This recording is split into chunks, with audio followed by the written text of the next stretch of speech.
Hello hello hello परिश्रम 2026 batch में आप सभी क्लास 12वीं के एस्पायरेंट्स का मैं स्वागत करता हूं। परिश्रम 2026 बैच में आ करके सबसे पहले तो कैसा लग रहा है आप सभी को? माय डियर ललूलाल्स, एक बार जल्दी से कमेंट सेक्शन के अंदर बता दीजिए कौन कौन माय डियर ललूलाल्स हैं। सिर्फ एल एल लिख करके बता दो तो मुझे याद आ जाएगा कि कौन कौन बच्चे वो थे जो उदय 2025 पिछले साल वाले बैच से पढ़े हुए हैं, है ना। और जो कुछ नए बच्चे हैं परिश्रम के अंदर डायरेक्ट जुड़े हैं, है ना, वो जरूर लिखें न्यू, वो न्यू लिखें न्यू। ठीक है, ठीक है। हाँ, जो ललूलाल्स हैं हमारे माय डियर ललूलाल्स, यानी पिछले साल जो उदय 2025 बैच में थे वो एल एल जरूर लिखें। ठीक है, और जो नए बच्चे परिश्रम में जुड़े हैं वो भाई न्यू लिखें, है ना। न्यू के बाद एल एल ही लगना है आपके नाम के पीछे भी, है ना। तो आप न्यू एल एल कहलाएंगे, यानी नए नए लल्लूलाल्स। ठीक है, ओके ओके ओके ओके, ठीक है ठीक है ठीक है, सही है सही है। न्यू वाले बहुत हैं यार, और एल एल भी बहुत सारे हैं। ठीक है, चलिए कुछ एक्सपेक्टेशन हम लोग इस बैच के साथ सेट कर दिए देते हैं आपकी। ठीक है, कि परिश्रम 2026 ये जो आपका बैच है ये क्लास 12वीं बोर्ड का बैच है, और क्लास 12वीं बोर्ड का जो सिलेबस है वो तो है ऐसा कैसा, वो जैसे वो जोकर वाला इमोजी बनता है ना, ऐसा ऐसा वाला, है ना। ये ऐसा वाला देखा है ना तुमने, ये कैसा सा बनता है वो ऐसा, है ना। ये है क्लास 12वीं का सिलेबस। क्लास 12वीं 12th क्लास का जो सिलेबस है फिजिक्स का वो है ऐसा, ठीक है ना। लेकिन जो बोर्ड एग्जाम आता है ठीक है ना, जो क्लास 12वीं का जो बोर्ड का एग्जाम आता है वो ऐसा वाला है। वो समझ गए ना कौन सा, वो जो ऐसे करके वो मूर्ति सी बनी होती है ऐसे, है ना, है ना, समझ गए ना, वो ऐसे 3D करके जो बना होता है वो ऐसे पत्थर सा खड़ा होता है जो समझ गए ना तुम मेरी बात समझ गए ना। हाँ, ऐसा ही है ऐसा ही है ऐसा ही है। ठीक है, तो अब बात ये है कि जो, हाँ हाँ हाँ, शुभी ने बना दिया जोकर वाला। हाँ अच्छा, भूत वाला बना रहे हो, ठीक है ठीक है। रोहन ने बनाया वो वाला, है ना, समझ गए ना। हाँ, सिग्मा सिग्मा वाला जो सिंबल होता है, यस यस यस यस। तो आप समझ रहे हो, तो पेपर का लेवल जो बोर्ड का आता है वो आता है सिग्मा लेवल, ठीक है ना। लेकिन सिलेबस की जहां तक बात करें और लेवल की जहां तक बात करें, वो दोनों में जमीन आसमान का फर्क है। तो मैं अपनी तरफ से क्या कोशिश करूंगा, क्या मैं आपको 12वीं के बोर्ड का पढ़ा दूंगा बस? क्या ऐसा नहीं होगा? ऐसा हो करके 12वीं का बोर्ड निकल भी नहीं रहा है बच्चों का। आप पिछले 3 या 4 साल यानी कि 2020 के बाद से अगर आप देखें, 21 का पेपर देखो, 21 का तो चलो छोड़ो, 22 का पेपर देखो, 23 का पेपर देखो, 24 का पेपर देखो, और 25 का पेपर देखो जो इस बार का है। हर बार ऐसे सवाल पूछे जा रहे हैं जो कि ज्यादा कॉन्सेप्चुअल हैं। हर बार ऐसे सवाल पूछे जा रहे हैं जिनसे रट करके काम नहीं चलेगा। और यह बात आपको 11वीं पढ़ करके भी समझ में आ गई होगी। मुझे बताओ, क्या 11वीं के अंदर जो बच्चे रट करके पेपर देने गए थे, क्या वो 50% से ज्यादा भी स्कोर कर पाए क्या? जरा दिल पे हाथ रख के मुझे बताना एक बार। दिल पे हाथ रख के मैं आपसे पूछता हूं, ठीक है ना, और आप भी दिल पे हाथ रख के अपनी बात बताना। क्या अगर रट करके आप 11वीं का पेपर देने गए थे तो 50% से भी ज्यादा स्कोर कर पाए क्या? नहीं कर पाओगे, नहीं कर पाओगे। और मैं आपसे यही बात 12th के लिए भी बोलूंगा। मैं 12th के लिए भी यही बात बोलूंगा आपसे कि अगर आप रट करके गए तो 50% मार्क्स के आसपास ही आप पास हो पाओगे 12वीं फिजिक्स में। 12th फिजिक्स के अंदर 50% नंबर ही आ पाएंगे बेटा। तो किस तरीके की तैयारी होनी चाहिए मुझे खुद से बताओ। इसका जवाब आपके पास ही है, इसका जवाब मुझे देने की जरूरत नहीं है आपको। आपको छोटी दूसरी क्लास तीसरी क्लास के तो बच्चे हो नहीं, आखिरी साल है ये, आपकी स्कूल लाइफ का लास्ट ईयर है ये। इसके बाद आप स्कूल को तो बेइंतहा मिस करने ही वाले हो, लेकिन स्कूल में जो डिसिप्लिन मिलता है, स्कूल में जो पढ़ाई करने के लिए कहा जाता है ना आपको, आप ये चीज में मिस करोगे। यकीन करना मेरी बात पर। आपका ये आखिरी साल है जब कोई आपको पढ़ने के लिए बोल रहा है, अरे पढ़ ले अरे पढ़ ले अरे पढ़ ले। इस साल के बाद आपको कोई पढ़ने के लिए भी नहीं बोलेगा। आप जब कॉलेज में जाओगे ना आपको पढ़ाने वाले प्रोफेसर मिलेंगे, ना पढ़ने वाले बच्चे मिलेंगे, ना आप पर कोई ऐसा पीयर प्रेशर होगा आसपास का। सिर्फ एक प्रेशर होगा कि कंपनी हमको आके रिक्रूट कर ले, हमारी रिक्रूटमेंट ठीक हो जाए, हमारी प्लेसमेंट ठीक हो जाए, हम अपनी सीजीपीए मेंटेन करके रखे, हम किसी सेमेस्टर के अंदर फेल ना हो। बस एक इतना इतना सा प्रेशर आपके दिमाग में रहेगा, बाकी आप प्रेशर फ्री हो जाओगे। मैं यकीन से बात आपको कह रहा हूं, यह आखिरी साल है जब कोई आपको पढ़ने के लिए बोलेगा। यह आखिरी साल है जब पेरेंट्स आपके ऊपर प्रेशर बनाएंगे, जब टीचर्स आपके ऊपर प्रेशर बनाएंगे, जब कोचिंग वाला मास्टर आप पर आकर के प्रेशर बनाएगा, जब ये सामने खड़ा फिजिक्स वाला आपको बोलेगा बेटा पढ़ ले, डिसिप्लिन में रह ले, ये आखिरी साल है डिसिप्लिन में रहने का, ये आखिरी साल है, जान लगा देनी है इस आखिरी साल में। प्रॉमिस करते हो? प्रॉमिस करते हो? एक प्रॉमिस मैंने आप सभी लल्लूलाल्स जो उदय 2025 की पहली क्लास में आए थे, मैंने उनसे भी एक प्रॉमिस लिया था। मैंने कहा था 2 साल का एग्रीमेंट करना है, याद है आपको? 2 साल का एग्रीमेंट, शायद भूल गए होंगे, मैं याद दिला देता हूं। आज से 1 साल पहले जब आप उदय 2025 बैच में आए थे, तो मैंने आपसे कहा था मैं आपके साथ 2 साल का एग्रीमेंट करता हूं, उसमें से 1 साल आप मुझे कंप्लीट डिसिप्लिन के साथ रह के दिखा दो। बहुत सारे बच्चे डिसिप्लिन में रह पाए और बहुत सारे ऐसे भी है जो नहीं रह पाए। क्या वो कम बैक कर सकते हैं? क्या उनमें कम बैक करने का जज्बा है? और जो नए बच्चे जुड़े हैं, मैं उनसे भी यह बात कह रहा हूं, भाई आपने कहीं ना कहीं 11वीं पढ़ी थी, किसी ना किसी बैच में जाकर के आप 11वीं में ज्वाइन हुए थे। बहुत सारे बच्चे अर्जुना जेई में थे लास्ट ईयर, हमारे पास डेटा होता है, हमें पता है। बहुत सारे बच्चे अर्जुना नीट में थे लास्ट ईयर, उनसे नीट या जेई की तैयारी सही से नहीं हो पाई, तो वो परिश्रम बैच को बाय कर लेते हैं, सोचते हैं चल यार बोर्ड तो अच्छे से हो जाएगा, हम कम से कम क्लास 12वीं बोर्ड तो अच्छे से दे लेंगे। क्लास 11वीं की तैयारी कैसी भी रही हो, क्या क्लास 12वीं में डे वन से आप कमबैक करने का जज्बा रखते हो कि नहीं? भाई देखो, मैं ये नहीं कहता कि आप पूरे साल डिसिप्लिन रहोगे, मैं ये नहीं कहता कि आप हर दिन आकर के पढ़ोगे ही पढ़ोगे, आप हर दिन होमवर्क करोगे ही करोगे। अगर करोगे तो बहुत अच्छी बात है, बहुत अच्छी बात है। मेरी तो एक्सपेक्टेशन है आपसे कि आप हर दिन पढ़ाई करो, मेरी एक्सपेक्टेशन है आपसे कि आप हर दिन सवाल करो, मेरी एक्सपेक्टेशन है आपसे कि आप हर दिन हाथ से लिख करके सवालों को करो, नोट्स लिखो, टेस्ट दो, टेस्ट का एनालिसिस करो। पर क्या आप ये हर रोज कर पाओगे? क्या नहीं कर पाओगे। लेकिन क्या कमबैक करने का जज्बा आप में है? अगर है तो फायर इमोजी लगाना, अगर जज्बा है तो फायर इमोजी लगाना। क्लास 12वीं आपसे डिसिप्लिन मांगती है, और डिसिप्लिन का मतलब यह नहीं होता कि आप सब कुछ बिल्कुल ठीक ठीक करोगे, नहीं, आप सब कुछ बिल्कुल ठीक ठीक नहीं करोगे, बहुत कुछ गलत भी करोगे, बहुत कमियां भी रहेंगी आपकी इस जर्नी के अंदर, बहुत पेन भी रहेगा। और पेन कोई mental pen, stress, anxiety, depression की बात नहीं कर रहा, फिजिकल पेन भी रहेगा। जब हाथ में पेन पकड़ने की क्षमता नहीं होगी ना, वो दर्द भी हाथों की उंगलियों में रहेगा, कमर में दर्द रहेगा, घुटनों में दर्द भी रह सकता है, क्योंकि घंटों घंटों बैठना पड़ेगा चौकड़ी आलती पालती मार करके पढ़ाई करने के लिए। जब कभी नहीं बैठे, 12 साल में ऐसी पढ़ाई नहीं करी, हो सकता है वैसी पढ़ाई करनी पड़े आपको इस 1 साल के अंदर। दर्द होगा, कमर अकड़ेगी, घुटने अकड़ेंगे, सीधा होकर के लेटना पड़ेगा, अरे कमर अकड़ गई, थोड़ी देर सीधा होकर लेट जाता हूं, फिर दोबारा आना पड़ेगा, कम बैक करना पड़ेगा। मार्क्स खराब भी आएंगे, स्कूल में सिलेबस तेज भी भगाएंगे, स्कूल में ऐसी ऐसी चीजें करवाएंगे जो समझ में नहीं आएंगी। प्रैक्टिकल्स भी देने होंगे इस साल, तो आपको जाकर के प्रैक्टिकल्स भी देने होंगे, लैब मैनुअल भी खोल के देखनी पड़ेगी जो पिछले साल खोल के नहीं देखी थी। उसमें भी तो नंबर चाहिए ना, 70 नंबर का पेपर थोड़ी ना है, 30 नंबर और भी तो हैं। कम बैक कर सकते हो। जब जब हारूंगा तो हार मानूंगा नहीं, जब जब थकूंगा तो थकान मानूंगा नहीं, जब जब नंबर कमाएंगे तो उदास होऊंगा थोड़ी देर के लिए, लेकिन कम बैक करूंगा। ये कमबैक स्ट्रेटेजी ही डिसिप्लिन है बेटा। डिसिप्लिन का मतलब यह नहीं होता कि एक बार गाड़ी पटरी से उतर गई तो हमने वापस लाने की कोशिश ही नहीं करी। वापस लाने की कोशिश को ही कहते हैं डिसिप्लिन में रहना। जो बच्चे मुझसे प्रॉमिस करते हैं कि भाई इस 1 साल, इस आखिरी साल जान लगा देंगे, वो फायर इमोजी बना दे जरा, इस आखिरी साल। और मैं आपको गारंटी देता हूं कि मैं आपके साथ मिलकर जान लगाने को तैयार हूं। आपसे ज्यादा मेहनत मैं करूंगा, आपसे ज्यादा मेहनत मैं करूंगा, ये मेरी गारंटी दे रहा हूं। ये मेरी तरफ से आपको फायर इमोजी है। यहां पर मैं कोशिश कर रहा था इमोजी बनाने की, एक और बना देता हूं, ठीक है ना, आपके लिए इमोजी बना देता हूं, है ना। अब ये मत कहना कि सर ये क्या बना दिया, है ना। कोशिश कर रहा हूं फायर इमोजी बनाने की, ठीक है, हाथ से बना रहा हूं, पोटली लग रही होगी, ठीक है, ठीक है।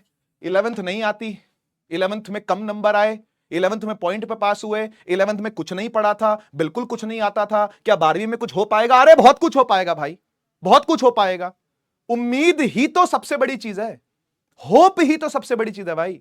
होप रखो, होप रखो, और जितना टीचर कहे उतना करते जाओ। 11th में कहीं पर कुछ कमी आएगी मैं करवाऊंगा, मेरी ड्यूटी है, ठीक है। आइए क्लास 12वीं की फिजिक्स स्टार्ट करने से पहले क्लास 12वीं की पहली क्लास से पहले कुछ बहुत जरूरी बातें मुझे आप लोगों के साथ करनी है। बिल्कुल टाइम वेस्ट नहीं करेंगे, स्टार्ट करेंगे। आज पहले तो इंट्रोडक्शन करेंगे हम क्लास 12वीं फिजिक्स का, ठीक है ना। उसके बाद चार्ज और उसकी प्रॉपर्टीज की चर्चा करेंगे, ठीक है। आइए स्टार्ट करते हैं फटाफट से। सबसे पहला सवाल जो आपके दिमाग में चलता है वो चलता है, क्लास 12वीं की फिजिक्स कैसी है? क्या क्लास 12 फिजिक्स की पढ़ाई इजी है क्लास 11 से? क्या लगता है आपको? क्या 12वीं आसान है 11वीं से? क्या 12वीं की पढ़ाई आसान है? क्लास 12 फिजिक्स की पढ़ाई आसान है क्या क्लास 11वीं से? आंसर है यस, आसान है। मुझसे पूछ लो भाई, आसान है। मैंने पढ़ी है और मैंने पढ़ाई है। पिछले 10 साल से पढ़ा रहा हूं, 11वां साल है मेरा। पिछले 10 साल से पढ़ा रहा हूं, ये मेरा 11वां साल चालू हो रहा है तुम्हारे साथ। आसान है, यस। इसका आंसर है यस, इसका आंसर है यस, ठीक है। इसका आंसर है हां। 12वीं का कोर्स हल्का है, 12वीं का कोर्स सस्ता है, 12वीं का कोर्स आप जब देखोगे तो आपको लगेगा यार 11वीं इससे बहुत टफ थी, 11वीं में तो बहुत कुछ था, ये तो कुछ भी नहीं है। सच में ऐसा लगेगा। वॉल्यूम भी कम है, नंबर ऑफ चैप्टर्स भी कम है, और तो और चैप्टर छोटे हैं। हां, शुरू में बड़े चैप्टर दिखेंगे, उसके बाद सारे चिन्ने चिन्ने चैप्टर हैं। पर सवाल नंबर 2 देखो, क्या क्लास 12वीं फिजिक्स का एग्जाम टफ है क्लास 11वीं से? इसका जवाब क्या है? क्या क्लास 12वीं के फिजिक्स का बोर्ड एग्जाम जो होता है वो क्लास 11वीं के जो आपके स्कूल का एग्जाम होता है उससे टफ है, हां या ना? उससे टफ है, हां या ना? जी बिल्कुल यस, इसका भी आंसर यस है। टफ है, टफ है, लेकिन लास्ट 4 ईयर्स से, लास्ट 4 सालों से। इसलिए मैं आपको उससे पुराने सवाल करवाऊंगा ही नहीं। मुझे आपका लेवल वो लेवल रखना है जो कहीं ना कहीं लक्ष्य जेई के अंदर हो रहा होगा। मुझे आप लोग का लेवल वो रखना है जो कहीं ना कहीं लक्ष्य नीट के अंदर हो रहा होगा। लेकिन हां, वो लोग एग्जाम टारगेट कर रहे हैं नीट का, वो एग्जाम टारगेट कर रहे हैं जेई का, मैं लेवल टारगेट कर रहा हूं जेई का। फर्क है दोनों में, फर्क है दोनों में। मुझे सब्जेक्टिव सवाल भी करवाने हैं, उन्हें नहीं करवाने हैं। आप लोग अगर जेई की तैयारी कर रहे हो तो सब्जेक्टिव सवाल थोड़ी ना करोगे। बोर्ड की तैयारी में सब्जेक्टिव सवाल होंगे। मैं सब्जेक्टिव भी लाऊंगा, ऑब्जेक्टिव भी लाऊंगा। ज्यादा पसीना बहाऊंगा भाई, ज्यादा पसीना बहाऊंगा तुमसे, ठीक है ना। जितनी तैयारी, जितनी मेहनत कोई जेई का बच्चा 12वीं में कर रहा होगा, नीट का बच्चा 12वीं में कर रहा होगा, उतना ही बच्चा परिश्रम बैच के अंदर भी करेगा, क्योंकि मैं करवाऊंगा। क्या तुम करने के लिए तैयार हो? क्या तुम करने के लिए तैयार हो? रोना नहीं है, रोना नहीं है, आंसू पोंछना है और दोबारा चालू हो जाना है। रोना आ रहा है तो रो लो, आंसू पोंछो, पानी पियो, दोबारा चालू हो जाओ पढ़ने में। कम बैक करने का एटीट्यूड रखो अपने अंदर, कम बैक एटीट्यूड लेकर के आओ। 12वीं बोर्ड अब इजी नहीं रहा। पिछले 4 सालों से बड़ा ड्रामा चल रहा है, बहुत ड्रामा चल रहा है। क्या ही लेवल बना रखा है पता नहीं, क्या ही लेवल बना रखा है। पर करना पड़ेगा भाई, अब यही है जो है, यही है, करना पड़ेगा। ध्यान रखना बेटा, दौड़ोगे तो थक जाओगे। स्कूल वाले बहुत दौड़ाएंगे इस साल आपको, खूब तेज सिलेबस भगाएंगे। चैप्टर 1 चैप्टर 2 अभी से उड़ा दिए होंगे बहुत बच्चों के। तो मुझे पता है, मेरे पास मैसेज आते हैं बच्चों के इंस्टा पर, यहां वहां कहीं ना कहीं मुझे ढूंढ लेते हैं बच्चे और वहां पर मुझे मैसेज ड्रॉप कर देते हैं, कह देते हैं कि सर हमारा चैप्टर 2 चालू हो चुका है, चैप्टर 1 तो कब का खत्म हो गया, सर हमारा तो यूनिट टेस्ट आ रहा है, बताओ हम क्या करें। भाई मैं बता रहा हूं आपको, स्कूल वाले भगाएंगे, स्कूल वाले दौड़ाएंगे। आप अगर दौड़ोगे तो थक जाओगे, ये बात पक्की है।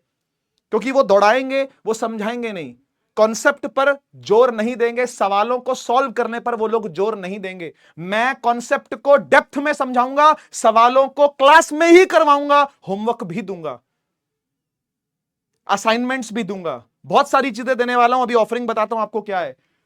रुकोगे तो पहुंच नहीं पाओगे, यह भी ध्यान रखना। रुकना नहीं है इस जर्नी में, रुकना नहीं है, दौड़ना भी नहीं है, रुकना भी नहीं है। तो सर क्या करना है फिर? चलते रहना है, चलते रहना है। चलते रहोगे तो मंजिल जरूर मिल जाएगी। आराम से चलना है, यह कोई स्प्रिंट रेस नहीं है, यह मैराथन है। क्लास 12वीं एक मैराथन है, क्लास 11वीं एक मैराथन है बेटा। इसमें दौड़ लगाओगे तो औंधे मुंह गिर भी सकते हो, ठीक है। तो भागना नहीं। भागता कैसे है बच्चा बताऊं? आज ये चैप्टर यहां से पढ़ लिया, आज ये चैप्टर पिछले वाले साल के लेक्चर से पढ़ लिया, ये किसी और चैनल से पढ़ लिया, ये 3 इयर्स अगो कोई वीडियो पहुंची हुई है 8 मिलियन पर, तो उससे पढ़ लिया। अगर आपने एक टीचर पर फेथ किया है, उस टीचर को आपने पैसा दिया है, आप वो कोई भी प्लेटफॉर्म हो सकता है, मैं फिजिक्स वाला की बात नहीं करता। आप जिस भी, क्योंकि अभी यूट्यूब पर क्लास चल रही है इसलिए मैं सबको एड्रेस कर रहा हूं। आपने अगर कहीं और कोई बैच बाय कर रखा है, प्लीज यहां पर आकर के मुझे मत देखिए। आप उसी टीचर की क्लास की वेट करिए, यहां पे टाइम पास मत करिए। आप एक टीचर, एक रिसोर्स ब्लाइंडली फॉलो करो उसको, और पूरा साल फॉलो करो, क्योंकि हर टीचर कैपेबल है बेटा, हर टीचर प्रूवन है बेटा। जो टीचर ये टी शर्ट पहन रहा है उसकी तो गारंटी मैं ले सकता हूं, इसके अलावा मैं गारंटी तो नहीं ले सकता किसी की। याद रखो, दौड़ना नहीं है, रुकना नहीं है, बस चलते रहना है। Slow and steady wins the race. ध्यान रखना, यही क्लास 12वीं का इकलौता मंत्र है। दौड़ना मत। स्कूल वाले कहेंगे छोड़ फर्स्ट बुक, सेकंड बुक से स्टार्ट करते हैं। मुझे पता है ना क्या क्या चलता है स्कूल में। कोई स्कूल वाले क्या करते हैं पता है, मॉडर्न फिजिक्स से चालू करवाते हैं सिलेबस। हां, एटम्स करवा देंगे, न्यूक्लियाई करवा देंगे, सेमीकंडक्टर करवा देंगे। कोई स्कूल वाले पता क्या करते हैं, पीछे से सिलेबस चालू करवाते हैं। अरे क्या चल रहा है भाई, एक फ्लो बना करके एनसीईआरटी ने दिया हुआ, उसको फॉलो करो। आगे वाली चीजें पिछली वाली चीजों से जुड़ी हुई हैं, पिछली वाली चीजें आगे वाली चीजों से जुड़ी हुई है भाई। अगर ऑर्डर में चलोगे तो ठीक रहेगा। हम लोग ऑर्डर में ही चलेंगे, ऑर्डर नहीं तोड़ेंगे। इलेक्ट्रिक चार्जेस एंड फील्ड पहला चैप्टर है, वही पहले पढ़ाया जाएगा। मेजॉरिटी स्कूल्स में वही होता है। दौड़ना नहीं है, रुकना नहीं है, चलते रहना है। जरूर मंजिल तक पहुंच जाओगे। टाइम से पहले सिलेबस पूरा होगा आपका। लास्ट ईयर परिश्रम का ये वाला लेक्चर किस तारीख को स्टार्ट हुआ था पता आपको? बहुत सारे बच्चों ने खजाना से वो लेक्चर शायद देख लिया होगा। बहुत सारे बच्चों ने खजाना ले रखा है, हमारे यहां पे खजाना करके एक आता है, उसमें पिछले सालों के लेक्चर ओपन हो जाते हैं। तो ये लेक्चर कब आया था बताओगे? पिछले साल कौन सी तारीख को आया था? जी नहीं बेटा, 13 मई को तो बेसिक मैथ चल रही थी। इलेक्ट्रिक चार्जेस स्टार्ट हुआ था जून में। जी हां, जून में स्टार्ट हुआ था बेटा। 13 मई को तो बेसिक मैथ चल रहा था पिछले साल परिश्रम में। आपके लिए हमने इस बैच को ऑलरेडी बहुत पहले स्टार्ट किया है। ऑलरेडी 24 अप्रैल से क्लास स्टार्ट हो चुकी है। मैं तो कहता हूं बेसिक मैथ तो मैं 20 तारीख को करवा चुका हूं भाई, आज से 4 दिन पहले। आज से 4 दिन पहले। तो घबराने का नहीं भाई। पिछले साल भी परिश्रम बैच के बच्चों ने बहुत अच्छा स्कोर किया है। इस साल के बच्चे और बढ़िया स्कोर करेंगे, क्योंकि हम और अच्छी स्ट्रेटेजी के साथ इस बार उतर रहे हैं आपके बीच में। ठीक है जी, तो ध्यान रखिएगा, दौड़ना नहीं है, यहां वहां नहीं भागना है, चलना है, साथ चलना है, आराम आराम से चलेंगे। टाइम से पहले आपका सिलेबस पूरा होगा। ठीक है, आप ऑलरेडी 1.25 महीना आ गए हो। 1.25 महीना मतलब होता है 5 हफ्ते पहले क्लास स्टार्ट हुई है आपकी। पूरा अप्रैल और 1.25 में, अरे जून में क्लास स्टार्ट हुई थी, समझ रहे हो ना? पूरा मई और 1 हफ्ता अप्रैल का, 5 हफ्ते अर्ली क्लास आपकी स्टार्ट हुई है भाई। तो सोचो आपका सिलेबस टाइम से पहले पूरा होगा, बहुत पहले पूरा होगा। प्री बोर्ड्स के लिए आपके पास इनफ टाइम होगा, रिवीजन के लिए आपके पास इनफ टाइम होगा। तो फिर आप सिलेबस को लेकर के टेंशन ना लें, यहां वहां मत भागे, यहां वहां मत दौड़े, सब कुछ आपको यहीं मिलेगा। हम दोनों के कंट्रीब्यूशन से ही आप और मैं मिल करके सक्सीड होने वाले हैं। यह परिश्रम केवल आपके लिए नहीं, यह परिश्रम मेरे लिए भी है। तो मैंने सबसे पहले अपना कंट्रीब्यूशन लिखा है, आपका कंट्रीब्यूशन बाद में पढ़ेंगे। मेरा इस बैच को लेके क्या कंट्रीब्यूशन होने वाला है, सबसे पहले आइए देखते हैं। I will start from basics. आपको क्लास 10वीं की मैथ नहीं आती ना, कोई बात नहीं, मैं बता दूंगा। आपको क्लास 11th की फिजिक्स नहीं आती, मैं बता दूंगा। क्लास 9वीं की फिजिक्स का कोई टॉपिक नहीं आता, वो 12वीं में यूज हो रहा है, मैं बता दूंगा। समझ गए ना? ये मैथ में क्या क्या वो चीजें जो 12वीं में चाहिए फिजिक्स में, और फिजिक्स की जो जो चीजें 12वीं में चाहिए फिजिक्स में, वो करवाने की ड्यूटी मेरी है। वाई के बी लिखा हुआ है, फुल फॉर्म यहां बच्चे लिख देंगे। ये बच्चे जानते फुल फॉर्म क्या है? फुल फॉर्म यहां बच्चे लिख देंगे। वाई के बी की फुल फॉर्म जरा एक बार लिख दो फटाफट से, जल्दी से जल्दी से जल्दी से।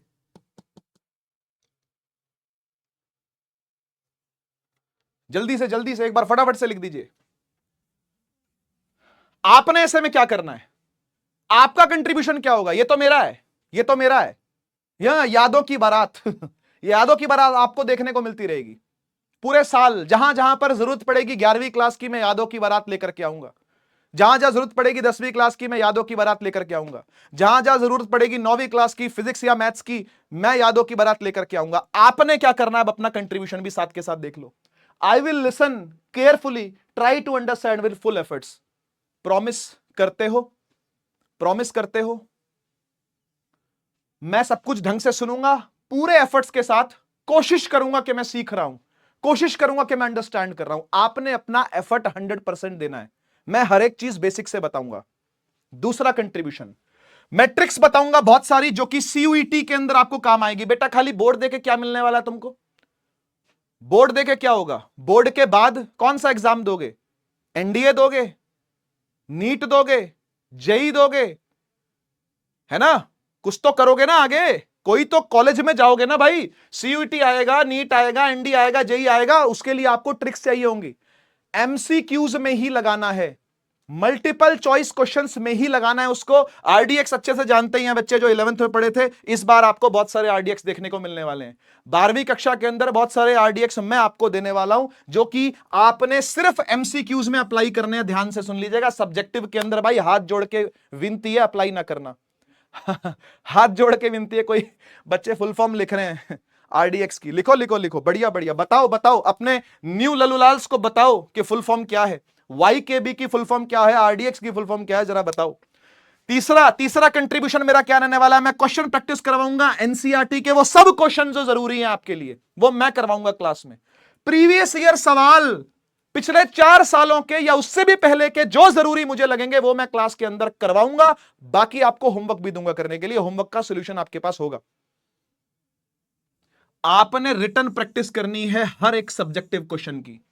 यह है आपके साथ तीसरा प्रॉमिस जो होने वाला है। यह है आपका तीसरा प्रॉमिस जो आपने करना है। आपने हैंड रिटन प्रैक्टिस करनी है, हाथ से लिखित प्रैक्टिस करनी है सब्जेक्टिव क्वेश्चन की, अगर आप बोर्ड में अच्छा स्कोर करना चाहते हो तो। देखो, नीट में, जेई में, सीयूईटी में, एनडीए में समस्या यह होती है कि हमको एमसीक्यू करने आते हैं, मल्टीपल चॉइस क्वेश्चन करने आते हैं, लेकिन हमको आंसर लिखना नहीं आता हाथ से। आंसर हाथ से लिखना कैसे? जैसे 9वीं में लिखा करते थे, initial velocity u is equal to 30 meter पर सेकेंड। प्रॉपर हाथ से लिखा जाता था, लेट ये लेट वो करके हर एक चीज को लेबल करते थे, सुंदर लिखते थे। आपको मार्क्स चाहिए अगर 12वीं बोर्ड के अंदर, सब्जेक्टिव की प्रैक्टिस करनी पड़ेगी। यह प्रॉमिस नंबर 3 आपने मुझसे करना है। प्रॉमिस नंबर 4 जो मैं आपसे कर रहा हूं, मेरा कंट्रीब्यूशन नंबर 4 क्या रहेगा? हां, ये एसबीएस की फुल फॉर्म अगर कोई बता पाए तो। कुछ बच्चे यहां पर लिख भी रहे हैं, सोच भाई सोच सेक्शन। यस, बिल्कुल सही यार, यार तुम कमाल हो यार। यस, एसबीएस का मतलब है सोच भाई सोच। ये भी मैं क्लास 11th के अंदर उदय बैच में बच्चों को देता आया हूं, सोच भाई सोच, या फिर सोच बेटा सोच। ठीक है, तो इसकी शॉर्ट फॉर्म है एसबीएस, आरडीएक्स, YKB, चलता रह गए। तो चौथी चीज जो आपको प्रॉमिस नहीं करी गई थी, मैंने आपसे कहा था कि बैच के अंदर आके प्रॉमिस करूंगा, तो बैच के अंदर आके प्रॉमिस कर रहा हूं, हर चैप्टर के बाद मैं आपको एक समरी वीडियो दूंगा। ठीक है, ये बैच की ऑफरिंग में नहीं था, ये बैच के प्राइस में भी नहीं था, ये मैं अपनी तरफ से आपको दे रहा हूं। ठीक है ना, ये मैं अपनी तरफ से आपको दे रहा हूं। एक समरी वीडियो आपको मिलेगी, वो 1 से 1.5 घंटे की होगी, जिसमें पूरा चैप्टर मैं रिवाइज करके आपको दूंगा। ठीक है, पूरे चैप्टर का रिवीजन, पूरे चैप्टर की जरूरी बातें जो जो होंगी, वो आपके लिए मैं एक सेपरेट वीडियो अलग से डलवा दूंगा, एक्स्ट्रा क्लास बोल के डलवा दूंगा, संडे को डलवा दूंगा, सैटरडे को डलवा दूंगा, कभी ना कभी डलवा दूंगा आपके लिए, जैसे ही चैप्टर पूरा होता है तो। ठीक है, अच्छा लगा सुन के? ठीक है, तो यहां वहां रिवीजन के लिए भी भागने की जरूरत नहीं है। आपको आपका परिश्रम 2026 बैच कंप्लीट पैकेज होगा। कोई वेट नहीं करेगा आपके यूट्यूब पे सीरीज कब आएगी, फ्री में पढ़ना है हमको, है ना, या यूट्यूब में वो वाले भैया कब पढ़ाएंगे, वो वाली दीदी कब पढ़ाएगी, ये आप कब पढ़ाओगे, वॉरियर कब आएगा, वो कब आएगा, ये कुछ जरूरत नहीं है। आपको हर चैप्टर के साथ मैं समरी वीडियो दूंगा जो आपके रिवीजन में काम आएगी। लेकिन अब आपका प्रॉमिस क्या होगा मेरे को? आपका प्रॉमिस भी ये चाहिए, I will make short notes. आपने उस समरी वीडियो के शॉर्ट नोट्स बनाने हैं। यह है प्रॉमिस नंबर 4 जो आपने मुझसे करना है। लिखो यहां पे, लिखो यहां पे कि प्रॉमिस करा है, लिखिए यहां पे, आपने शॉर्ट नोट्स बनाने हैं। भाई साहब, मेहनत तो करनी पड़ेगी। अगर मैं मेहनत कर रहा हूं तो इक्वल मेहनत तुमसे भी करवाऊंगा। अगर मेरा पसीना निकलेगा ना, तो इक्वल पसीना तुम्हारा भी निकलवाऊंगा बेटा। और तेल भी इस साल, क्योंकि ये आखिरी साल है, इस साल के बाद कभी कोई नहीं बोलेगा बेटा मेहनत करने के लिए। जो करना है कर, नंबर आए आए, नहीं आए, फेल हो गया, री आ गई, बैक आ गई, चल दोबारा दे दियो, सप्ली आ गई है, हाँ चल दोबारा दे दियो, कोई बात नहीं। कोई सीरियसली नहीं लेगा आपकी पढ़ाई को, ना आप खुद लोगे। ये आखिरी साल है मेहनत करने का। ये आखिरी साल है जब आप कुछ प्रूव कर सकते हो अपने बारे में। ये आखिरी साल है जो शायद पहला कदम बनेगा आपके करियर का। लास्ट साल जो करियर का पहला कदम बनेगा वो ये परिश्रम बैच आपको देने वाला है। लास्ट चीज जो मैं आपको ऑफर करता हूं वो क्या है? कोई बोलेगा? कोई बोलेगा क्या ऑफर कर रहा हूं मैं? लास्ट चीज गेस कर सकते हो? गेस कर सकते हो लास्ट चीज क्या? फटाफट पढ़ना भी है उसके बाद, जल्दी जल्दी जल्दी जल्दी। बेटा आज फर्स्ट क्लास जो है वो फ्री होगी, यूट्यूब पर है। अगली क्लासेस जो होंगी, है ना, अगली बार मैं आपसे मिलूंगा तो आपको बैच में ही मिलूंगा, ऐप पे मिलूंगा। पहली क्लास फ्री दी जाती है, पहली क्लास फ्री दी जाती है। ये मैं क्या देने वाला हूं आपको? ये मैं जो आपसे प्रॉमिस कर रहा हूं, लास्ट चीज जो मैं आपको दूंगा वो होगा, मुझसे भी एक्सपेक्ट करो ना, मुझसे भी एक्सपेक्ट करो कि मैं भी डिसिप्लिन रहूं, मैं भी क्लासेस कैंसिल ना करूं, मैं भी क्लासेस लेट स्टार्ट ना करूं, मैं भी कोई काम चोरी ना करूं, मैं भी कोई मक्कारी ना करूं, है ना, मैं भी क्लास को जल्दी छोड़ के ना चला जाऊं, मैं भी तुमसे गुस्सा होकर के यहां वहां दौड़ जाऊं, एकदम से क्लास बीच में बंद करके चला जाऊं। ठीक है ना भाई? क्या मेरा भी तो डिसिप्लिन होना जरूरी है कि नहीं? क्या पता मैं आपको किसी किसी चैप्टर में समरी वीडियो ना दूं? नहीं होगा ऐसा, लेकिन नहीं होगा। मैं डिसिप्लिन रहूंगा इस पूरे साल आप लोगों के साथ। आप क्या ऑफर कर सकते हो मुझे? आप क्या ऑफर कर सकते हो? यस, आपने भी मुझे डिसिप्लिन ही ऑफर करना है बदले में। Last what I can offer, यानी जो आप ऑफर करोगे वो भी बच्चे यहां पे लिख ही रहे हैं। समझ गए भावनाओं को? भावनाओं को समझ गए? 12वीं वाले बच्चों के साथ ना ये बहुत खूबसूरत चीज होती है। जब भी मैं 12th क्लास को पढ़ाता हूं ना, ये सबसे खूबसूरत चीज होती है कि भावनाओं को बहुत जल्दी पकड़ते हैं, फीलिंग्स को बहुत जल्दी पकड़ते हैं। तो जब मैं आपके साथ डिसिप्लिन में जुड़ गया हूं भाई, तो आपने भी डिसिप्लिन दिखाना है। ये 5वां प्रॉमिस है जो आपने मुझे करना है इस साल के लिए। ठीक है, नोट कर लेना, और मेरा कंट्रीब्यूशन भी नोट कर लेना। अगर इनमें से कुछ भी ना हो ना, गर्दन पकड़ सकते हो आप मेरी आकर के। लेकिन ये ना हुआ ना, इन 5 में से अगर आपने कुछ भी नहीं किया ना, तो आप गरियाना मत कि हमारे मार्क्स क्यों नहीं आए। फिर तुम भी लायबल नहीं हो कहने के कि हमारे 12वीं बोर्ड में नंबर क्यों नहीं आए, हमारे प्री बोर्ड में नंबर क्यों नहीं आए, हमारा सिलेबस खत्म क्यों नहीं हुआ, हमारा बैकलॉग क्यों हो गया। ठीक है, तो समझ गए ना भाई? फिर मैं तुम्हारी गर्दन पकड़ूंगा भाई, समझ गए? तो इसलिए कोई भी एक दूसरे की गर्दन ना पकड़े, हम लोग शांति से सुख से एक दूसरे की इज्जत करते हुए रहे। तो आप अपना कंट्रीब्यूशन संभालिए, मैं अपना कंट्रीब्यूशन संभालूंगा। ठीक है, मेरा प्रॉमिस है आपको कि मैं ये 5 काम करने वाला हूं, आपने मुझे प्रॉमिस करना है कि ये 5 काम आप करने वाले हो। समझ गए? बहुत बढ़िया माय डियर ललूलाल्स। हमारा फिजिक्स का थ्योरी का जो पेपर रहेगा 70 नंबर का रहेगा, आप सभी जानते हो। चैप्टर के फ्लो क्या रहने वाले हैं, ऑब्वियसली आपको पता है 3 घंटे का पेपर रहता है वो, ठीक है ना। चैप्टर का फ्लो क्या रहने वाला है? सबसे पहले हम लोग इलेक्ट्रिक चार्जेस एंड फील्ड पढ़ेंगे, इलेक्ट्रिक चार्जेस एंड फील्ड। ठीक है, इसके बाद पोटेंशियल एंड कैपेसिटेंस हमारा सेकंड चैप्टर है, पोटेंशियल एंड कैपेसिटेंस। सब लिख लीजिएगा बेटा, चैप्टर के नाम है ये। उसके बाद करंट इलेक्ट्रिसिटी आपका चैप्टर नंबर 3 है, करंट इलेक्ट्रिसिटी, करंट इलेक्ट्रिसिटी। ठीक है, उसके बाद moving charges and magnetism, moving charge, तो नंबर लंबे लंबे नाम है इसके यार।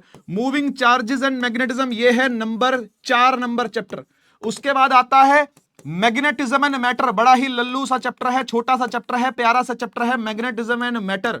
ठीक है ना, ये 4 के बाद सारे छोटे छोटे चैप्टर देखने को मिलेंगे। फिर मिलेगा आपको ईएमआई, फिर मिलेगा आपको एसी, फिर मिलेगा आपको ईएम वेव्स। ठीक है, ये आपकी बुक 1 है, ये आपकी बुक 1 है। बुक 2 बाद में बताऊंगा, अभी बुक 1 लिख लो खाली, अभी बुक 1 लिख लो, बुक 2 बाद में बताऊंगा आपको। ठीक है, बुक 2 बाद में बताऊंगा, अभी बुक 1 लिख लो। Electric charge and field, potential and capacitance, पूरे को मिला के कहते हैं इलेक्ट्रोस्टैटिक्स। इन दोनों चैप्टरों को मिला के इलेक्ट्रोस्टैटिक्स कहा जाता है, ये यूनिट का नाम है, ये यूनिट का नाम है। ठीक है ना, और इसके बाद ये वाले जितने भी आते हैं, ये यहां तक, ये मैग्नेटिज्म है, ये मैग्नेटिज्म है। ठीक है ना, फिर ये ईएमआई, एसी, एम वेव्स, ये सारे अलग हैं। ठीक है, और बुक 1 का पूरा पूरा ओवरऑल जो नाम दिया जाता है वो दिया जाता है इलेक्ट्रोमैग्नेटिज्म। इसके अंदर जो आप पढ़ते हो वो पढ़ते हो इलेक्ट्रोमैग्नेटिज्म। ठीक है, इलेक्ट्रोमैग्नेटिज्म, ये है बुक 1 की कहानी, ये है बुक 1 की कहानी। जब बुक 2 बताऊंगा तब बात करेंगे, अभी नहीं, अभी नहीं। ठीक है, बाद में बात करेंगे बुक 2 की, जब बुक 2 चालू कराऊंगा तब बुक 2 की बात करूंगा, अभी ये बुक 1 है पूरी। ठीक है, बुक 1 को इलेक्ट्रोमैग्नेटिज्म कहते हैं, इसमें ये सारे चैप्टर आते हैं, number 1, number 2, number 3, number 4, number 5, number 6, number 7। इसको कभी कभी बुक 2 में जोड़ दिया जाता है, लेकिन ठीक है, मैं इसको बुक 1 ही मानता हूं। ठीक है ना, क्योंकि मिलती जुलती बातें हैं इसमें, मिलती जुलती बातें बहुत सारी। ठीक है, जरूरी बात और करनी है मुझे, वो ये है कि इस चैप्टर 1 से पहले एक चैप्टर 0 भी है। कोई बताएगा वो चैप्टर 0 क्या है? कोई बताएगा वो चैप्टर 0 क्या है? इलेक्ट्रिक चार्ज एंड फील्ड, इसको मैं आज स्टार्ट करवा रहा हूं, लेकिन चैप्टर 0 क्या है कोई बताएगा? चैप्टर 0 है वो ब्रिज कोर्स जो मैंने आपको दिया था। ब्रिज कोर्स ज्यादा लंबा नहीं है बेटा, केवल 2 घंटे में, केवल 2 घंटे में बहुत सारा रिवीजन मैंने उसके अंदर करवाया था। यस, वो ब्रिज कोर्स आपने देख के आना है। कोई बात नहीं, आज आपने नहीं देखा कोई दिक्कत नहीं, आज आप थोड़ा थोड़ा पढ़ जाओगे, लेकिन अगली बार जब क्लास होगी बेटा, आपने वो ब्रिज कोर्स देख के आना है ना, यहीं पे ही मिलेगा आपको, इसी चैनल के ऊपर ही है, ऊपर नीचे देख लेना। ठीक है, थोड़ा सा ऊपर नीचे स्क्रॉल करके देख लेना, स्क्रॉल करना पड़ेगा ऊपर नीचे, ब्रिज कोर्स देखना है आपने, उसके अंदर बेसिक मैथ करवाया है मैंने। ठीक है, कंप्लीट बेसिक मैथ करवाया है। कुछ चीजें जो नहीं करवाई उसके अंदर, वो बीच बीच में करवाऊंगा, जब जिस चीज की जरूरत पड़ेगी तब वो चीज करवाऊंगा। ठीक है, अब ये मत बोलना कि धीरे चलो, स्लो चलो, तेज चलो, फास्ट पढ़ा रहे हो, स्लो पढ़ा रहे हो, मीडियम पढ़ा रहे हो। अरे भाई, उतना पढ़ा रहा हूं, उस स्पीड से पढ़ा रहा हूं जितना सब बच्चों को क्लियर हो, समझ में आए। तेरे को तेज लग रहा है अगर, तो एक ऑप्शन आता है स्लो करने का, है ना, 0.5x पे सुन ले मेरी बात, मजा आ जाएगा। ऐसे धीरे धीरे बोलूंगा, ए क्या कर रहा है तू, तेरे को समझ नहीं आ रहा है क्या, ऐसे निकलती उसमें आवाज। ठीक है ना, तो तू स्लो करके देख ले अगर तेरे को तेज लगे तो, है ना। और कुछ बच्चे बोल रहे हैं कि सर स्लो पढ़ाओ, तो स्लो पढ़ाने वाले उनके लिए भी ऑप्शन है बेटा, है ना, तो वो 2x पे देख सकते हैं, जैसे ऐसे सुनाई देगा उनको। ठीक है ना, तो आपकी इच्छा है, आपके पास ऑप्शंस हैं, जो स्लो देखना चाहे वो गियर घुमा ले पीछे, और जो तेज देखना चाहे वो गियर लगा ले आगे वाला। ठीक है, दोनों ऑप्शन है आपके पास। बाकी मैं तो अपनी स्पीड से पढ़ाता हूं, जिस स्पीड से मैं बोल रहा हूं मैं ऐसे ही पढ़ाऊंगा पूरा साल। मेरी बात अभी समझ में आ रही है ना तुमको, या नहीं आ रही है? अरे जो मैं बोल रहा हूं समझ में आ रही है क्या? अरे जो मैं कह रहा हूं वो बात तुम्हारे दिमाग और दिल में घुस रही है कि नहीं? इतनी स्पीड से बोलता हूं, इतनी स्पीड से पढ़ाता हूं, ऐसा ही कॉन्सेप्ट देता हूं मैं। ठीक है, तो इतना समझ में आ रहा है तो आगे भी समझ में आएगा, जब ये पढ़ाऊंगा तो और आसान लगेगा। और मेरी एक खासियत है कि मैं सरल भाषा के अंदर चीजों को पढ़ाता हूं, सरलता से बताता हूं चीजों को, जितना आसान हो सकेगा उतनी आसान भाषा के अंदर फिजिक्स को समझाऊंगा। ठीक है, बढ़िया। अब चैप्टर की वेटेज देख लीजिए भाई। पहला चैप्टर जो है वो 5 मार्क्स का है, दूसरा chapter potential and capacitance chapter number 2, वो भी अगेन 5 मार्क्स का है, और तीसरा चैप्टर भी मैं साथ में ले ही आया ताकि आपको आगे का आइडिया रहे। ये 6 मार्क्स का है बेटा बोर्ड के अंदर। ठीक है, ये सब बड़े चैप्टर हैं, ऑल आर बिग चैप्टर्स, ये सब बिग चैप्टर हैं, छोटे चैप्टर नहीं है, बिग चैप्टर है। समय लगता है इनको करवाने में, समय तो समय आपको देना पड़ेगा मुझे।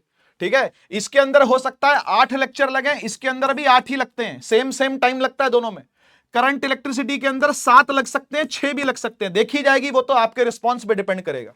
ठीक है जी, तो समझ लेना बात को, ये लंबे चैप्टर हैं, इसके बाद छोटे आने चालू होंगे, इसके बाद छोटे चैप्टर्स आने चालू होंगे। शुरू में चैप्टर थोड़े से बल्की हैं, थोड़े से मोटे हैं, गैंडे हैं, तगड़े हैं, पहलवान टाइप है।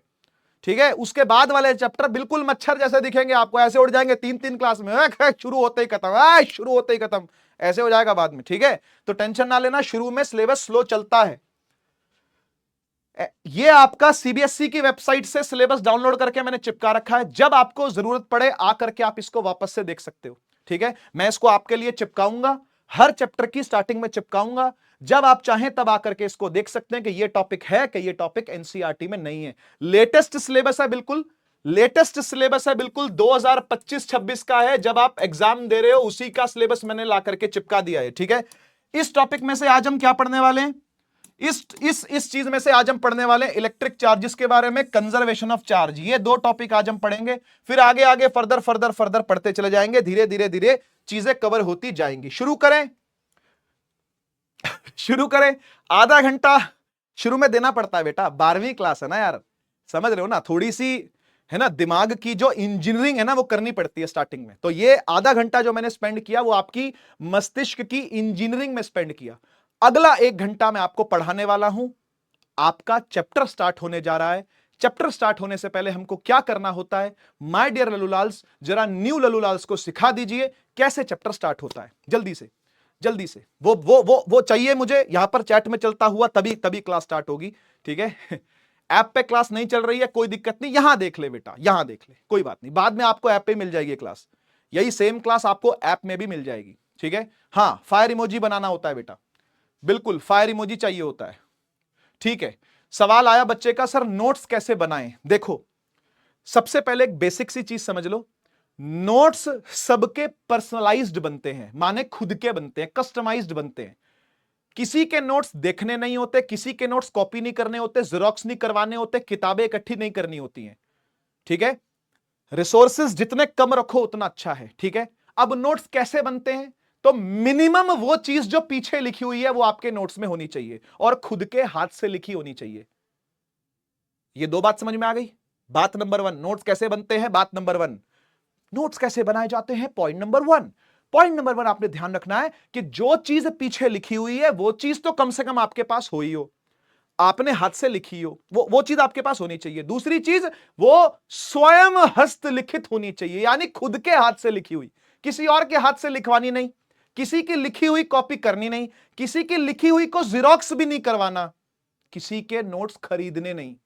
बहुत सारे मिल जाएंगे आपको ये टेलीग्राम पर नोट्स बेचते हुए, है ना, और यूट्यूब पर नोट्स बेचते हुए, हमारे नोट्स खरीद लो, हमारे नोट्स। अरे भैया, नोट्स वही अच्छे जो आप अपने हाथ से लिखो, ठीक है, संभल करके लिखना। जैसे ही लेक्चर आपका कंप्लीट हो जाए, लेक्चर खत्म होने के बाद लिखना। रेफरेंस बुक के लिए बच्चे पूछ रहे हैं, मैंने इसके लिए एक सेपरेट वीडियो बनाया था, वो इसी चैनल के ऊपर पड़ा हुआ है कि क्लास 12th कैसे स्टार्ट करनी है, रोड मैप क्या होगा। लेकिन अगर आप पूछ ही रहे हो तो आपको बताता हूं, एसएल अरोड़ा बाय कर सकते हो, कर सकते हो। अगर अफोर्ड नहीं कर सकते तो मत लेना, मत लेना। मेरे नोट्स सफिशिएंट होंगे, उन्हीं में पीवाईक्यूज मिलेंगे, उन्हीं में एनसीईआरटी के सवाल भी मिलेंगे। आप तो चाहे एनसीईआरटी भी मत खरीदो, कोई दिक्कत नहीं, एनसीईआरटी पूरी कवर होगी मेरे नोट्स में। पीछे जो ये पीडीएफ खुलेगी ना, इसमें पूरी एनसीईआरटी कवर होगी, सारे पीवाईक्यूज कवर करवाऊंगा, सारी एनसीईआरटी के सवाल भी कवर करवाऊंगा, समझ गए ना। तो आप चाहे तो कोई किताब मत बाय करो, लेकिन करना ही चाहो तो एसएल अरोड़ा कर सकते हो। मैं खुद जब छोटा बच्चा था बड़ी शरारत करता था, लेकिन 12वीं में आकर के सारी शरारतें बंद हो गई। नहीं ऐसी बात नहीं, थोड़ी थोड़ी तब भी करता था, लेकिन एसएल अरोड़ा पढ़ता था। तो मैंने खुद एसएल अरोड़ा से पढ़ा है भाई, मैं आपको रेकमेंड करूंगा जो मैंने खुद करा है वही आप करो, ठीक है ना, बाकी आपकी इच्छा। आइए शुरू करते हैं फिर। सबसे पहले चर्चा करते हैं इलेक्ट्रिक चार्ज की। भाई किस किसने चार्ज का नाम पहले भी कभी सुना हुआ है। चार्ज, चार्ज का नाम पहले भी कभी सुना हुआ है। चार्ज, चार्ज, चार्ज कहां होता है। चार्ज होता है हर एक मैटर के अंदर, हर एक मैटर। मैटर मतलब मैं, मैटर मतलब तुम, मैटर मतलब ये पेन, मैटर मतलब मेरे बाल, मैटर मतलब ये टी शर्ट, मैटर मतलब ये माइक। अरे भाई मैटर सब जगह पर है, कहां नहीं है मैटर। हां वैक्यूम में नहीं है मैटर, कोई बात नहीं, उसके अलावा तो सब जगह है। एयर मैटर ही है, पानी मैटर ही है, अच्छा सॉलिड वाली चीजें जितनी भी है वो सब भी मैटर ही है। तो मैटर के अंदर ही चार्ज होता है। बहुत बढ़िया, आगे सुनो। जितना भी मैटर होता है वो सब मॉलिक्यूल से मिलकर बना होता है। किससे मिलकर बना होता है बेटा। मॉलिक्यूल्स, मॉलिक्यूल भी बोल सकता हूं लेकिन प्यार से मॉलिक्यूल बोलता हूं मैं, ठीक है। तो मैटर जितना भी होता है वो सबका सब किससे मिलकर बना है। मॉलिक्यूल से मिलकर बना है। बहुत बढ़िया। और मॉलिक्यूल मिलकर बने होते हैं किससे। आइटम से बने होते हैं। आइटम, सही बात है कि नहीं, आइटम से मिलकर बने होते हैं, ठीक बात। अब एटम जो होते हैं उनके अंदर 3 प्रकार के एलिमेंट्री पार्टिकल्स होते हैं। सुने सुने, 3 प्रकार के एलिमेंट्री पार्टिकल। कौन कौन से, कौन कौन से, नाम दे दो जरा, नाम दे दो, नाम दे दो भाई, नाम दे दो, नाम दे दो। न्यूट्रॉन, प्रोटॉन और इलेक्ट्रॉन। सुने, ये 3 एलिमेंट्री पार्टिकल्स हैं, इलेक्ट्रॉन, प्रोटॉन और न्यूट्रॉन। प्रोटॉन न्यूट्रॉन एक साथ रहते हैं न्यूक्लियस में और इनको न्यूक्लियॉन्स भी कहते हैं। घबराना मत, देख करके नए नए शब्द हो सकता है आपको सीखने को मिल रहे हो, नए नए नवेले नवेले न्यारे न्यारे शब्द देखने को हो सकता है आपको मिल रहे हो। घबराने का नहीं, धीरे धीरे हजम करने का, धीरे धीरे अपना हाजमा बढ़ाने का, हाजमोला खाने का डेली 6-7, मजाक कर रहा हूं, डू नॉट ट्राई। 6-7 हाजमोला खाओगे ना तुम ठीक से रह पाओगे, ना तुम्हारे आसपास ठीक से रह पाएंगे, वो कमरा दूषित प्रदूषित हो जाएगा बेटा। उससे अच्छा तो हिटलर का चैम्बर था जिसमें वो लोगों को लाके मारता था, है ना, उससे भी खतरनाक चैम्बर तुम बना लोगे अगर तुमने 6-7 हाजमोला एक साथ खा ली तो हाजमा बढ़ाना है विदाउट हाजमोला खाए, ठीक है, समझ लो। एटम न्यूट्रॉन प्रोटॉन दोनों को मिला करके न्यूक्लियॉन्स कहलाता है, माने जो जो न्यूक्लियस के अंदर रहता है उनको न्यूक्लियॉन्स कहते हैं। क्या कहते हैं? न्यूक्लियॉन्स। जैसे फैमिली में जितने लोग रहते हैं वो सब क्या है? Family members. समझ गए ना? अब शर्मा जी के घर में पापा का भी सरनेम शर्मा ही होगा, मम्मी का भी शर्मा ही होगा, अब बेटे का वर्मा थोड़ी हो सकता है, समझ रहे हो ना भाई? तो सबका शर्मा ही होगा। तो ऐसे ही है, न्यूट्रॉन भी न्यूक्लियॉन है और प्रोटॉन भी क्या है? न्यूक्लियॉन ही है। न्यूक्लियस में रहने वाले सब कौन होते हैं? न्यूक्लियॉन्स होते हैं, न्यूक्लियॉन्स। ठीक, बढ़िया। अब आगे सुनो, अब आगे सुनो। एटम में electron, proton, neutron, 3 elementary particle हो गए। इनमें से इलेक्ट्रॉन पर होता है नेगेटिव चार्ज, प्रोटॉन पर होता है पॉजिटिव चार्ज, और जो न्यूट्रॉन है ना वो होता है न्यूट्रल। न्यूट्रल का मतलब अनचार्ज्ड नहीं होता। प्लीज नोट करें, प्लीज डब्बे में लेके साइड में नोट करवा रहा हूं, डब्बे में लेके नोट करवा रहा हूं, नोट करें, नोट करें। न्यूट्रॉन, न्यूट्रॉन क्या अनचार्ज्ड है या फिर न्यूट्रल है? क्या फर्क होता है दोनों में? बताइए, बताइए, देखते हैं आपको कितना पता है इन दोनों टर्म्स के बारे में। इन दोनों टर्म्स के बारे में आपको कितना पता है? अनचार्ज का मीनिंग क्या होता है और न्यूट्रल का मीनिंग क्या होता है? बहुत फर्क है दोनों में, बहुत फर्क होता है दोनों में। न्यूट्रल का मतलब और अनचार्ज का मतलब।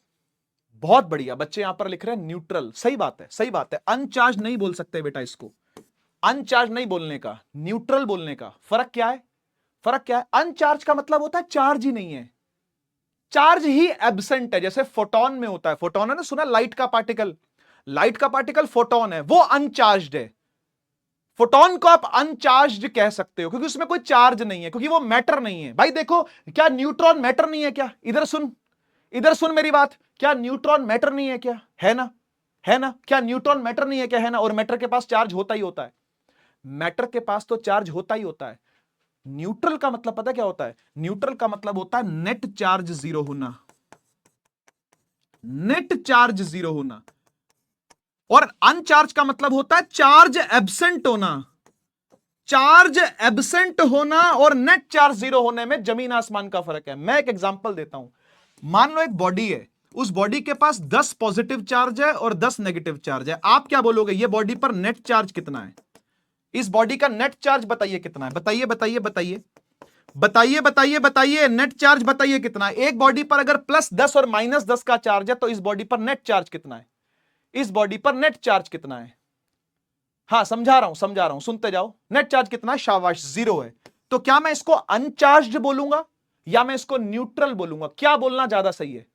बेटा अनचार्ज कैसे बोल सकता हूं? इसमें चार्ज बैठा तो है 10+, इसमें चार्ज बैठा तो है -10, इसे मैं अनचार्ज थोड़ी बोल सकता हूं। अरे इसमें चार्ज बैठा है भाई, प्लस वाला भी बैठा है, माइनस वाला भी बैठा है, इसको मैं अनचार्ज थोड़ी कहूंगा। इसको कहूंगा ये न्यूट्रल है, इसको कहूंगा क्या? इसको कहूंगा ये न्यूट्रल है। समझ गए फर्क दोनों में? समझ गए फर्क दोनों में? अनचार्ज्ड कहना अलग चीज होती है यार, न्यूट्रल कहना अलग चीज होती है। न्यूट्रल का मतलब जितना प्लस उतना माइनस। सही, बढ़िया। अब आओ मोटी मोटी बातें कर लेते हैं। चार्ज होता क्या है? चार्ज होता क्या? एक बार देखिए जरा।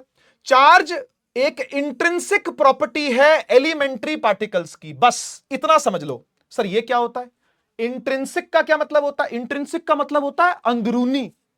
इंट्रिंसिक का मतलब होता है अंदरूनी। कोई आपसे पूछे इंट्रिंसिक का मतलब क्या है तो अंदरूनी, भीतरी, है ना? क्या लिखूं? अंदरूनी, अंदरूनी या भीतरी, भीतरी। ओरिजिनलिटी, ओरिजिनल क्या है वो? जैसे भाई आपने सुना होगा मिठाई है, मिठाई है ना? तो मिठाई की इंट्रिंसिक प्रॉपर्टी क्या होती है? कि वो कड़वी है। मिठाई की इंट्रिंसिक प्रॉपर्टी क्या होती है? क्या वो तीखी है? मिठाई की इंट्रिंसिक प्रॉपर्टी क्या होती है? बताओ। कि वो मीठी है भाई। अग्नि की, आग की इंट्रिंसिक प्रॉपर्टी क्या होती है? आग की, आग की बड़ा मजा आता है? अबे जलाती है। उसकी इंट्रिंसिक प्रॉपर्टी है गरमाइश देना, गर्मी देना। क्या समझ रहे हो? विंटर्स की इंट्रिंसिक प्रॉपर्टी क्या है? विंटर जो होते हैं, जो सर्दियां पड़ती हैं, उसकी इंट्रिंसिक प्रॉपर्टी क्या है? बढ़िया एकदम शर्ट वर्ट निकाल के घूमो, ये इंट्रिंसिक प्रॉपर्टी नहीं भाई, नहीं भाई, जमा देगी। विंटर वो जो जमा दे, समझ रहे हो ना भाई? क्लियर? तो हर एक चीज की अपनी एक इंट्रिंसिक प्रॉपर्टी होती है। क्लियर बात? तो ऐसे ही इंट्रिंसिक प्रॉपर्टी, अंदरूनी प्रॉपर्टी एलिमेंट्री पार्टिकल्स की है, उसी को चार्ज कहते हैं, उसी को चार्ज कहते हैं। समझ में आया? जैसे मिठाई कड़वी नहीं हो सकती, आइसक्रीम गर्म नहीं हो सकती। भाई आइसक्रीम खा रहे हैं जी, उबली हुई है मजा आ गया जी, उबली आइसक्रीम खा के आए हैं अभी अभी, पैसे भी दिए थे, हाँ जी पैसे भी दिए थे, और उबली आइसक्रीम खा के हुए, हाँ बहुत बढ़िया बहुत बढ़िया। चपेड़ा क्यों नहीं खा के आए? एक चपेड़ भी खा के आते और मजा आता। एक तो आइसक्रीम खा के आए हो, पैसा भी दे के आए, वो भी उबली हुई, क्या बात है, वाह। तो समझ गए ना भाई, इंट्रिंसिक प्रॉपर्टी का मतलब अंदरूनी प्रॉपर्टी एलिमेंट्री पार्टिकल्स की। इलेक्ट्रॉन की by default negative charge dominate करता है, प्रोटॉन का by default positive charge dominate करता है।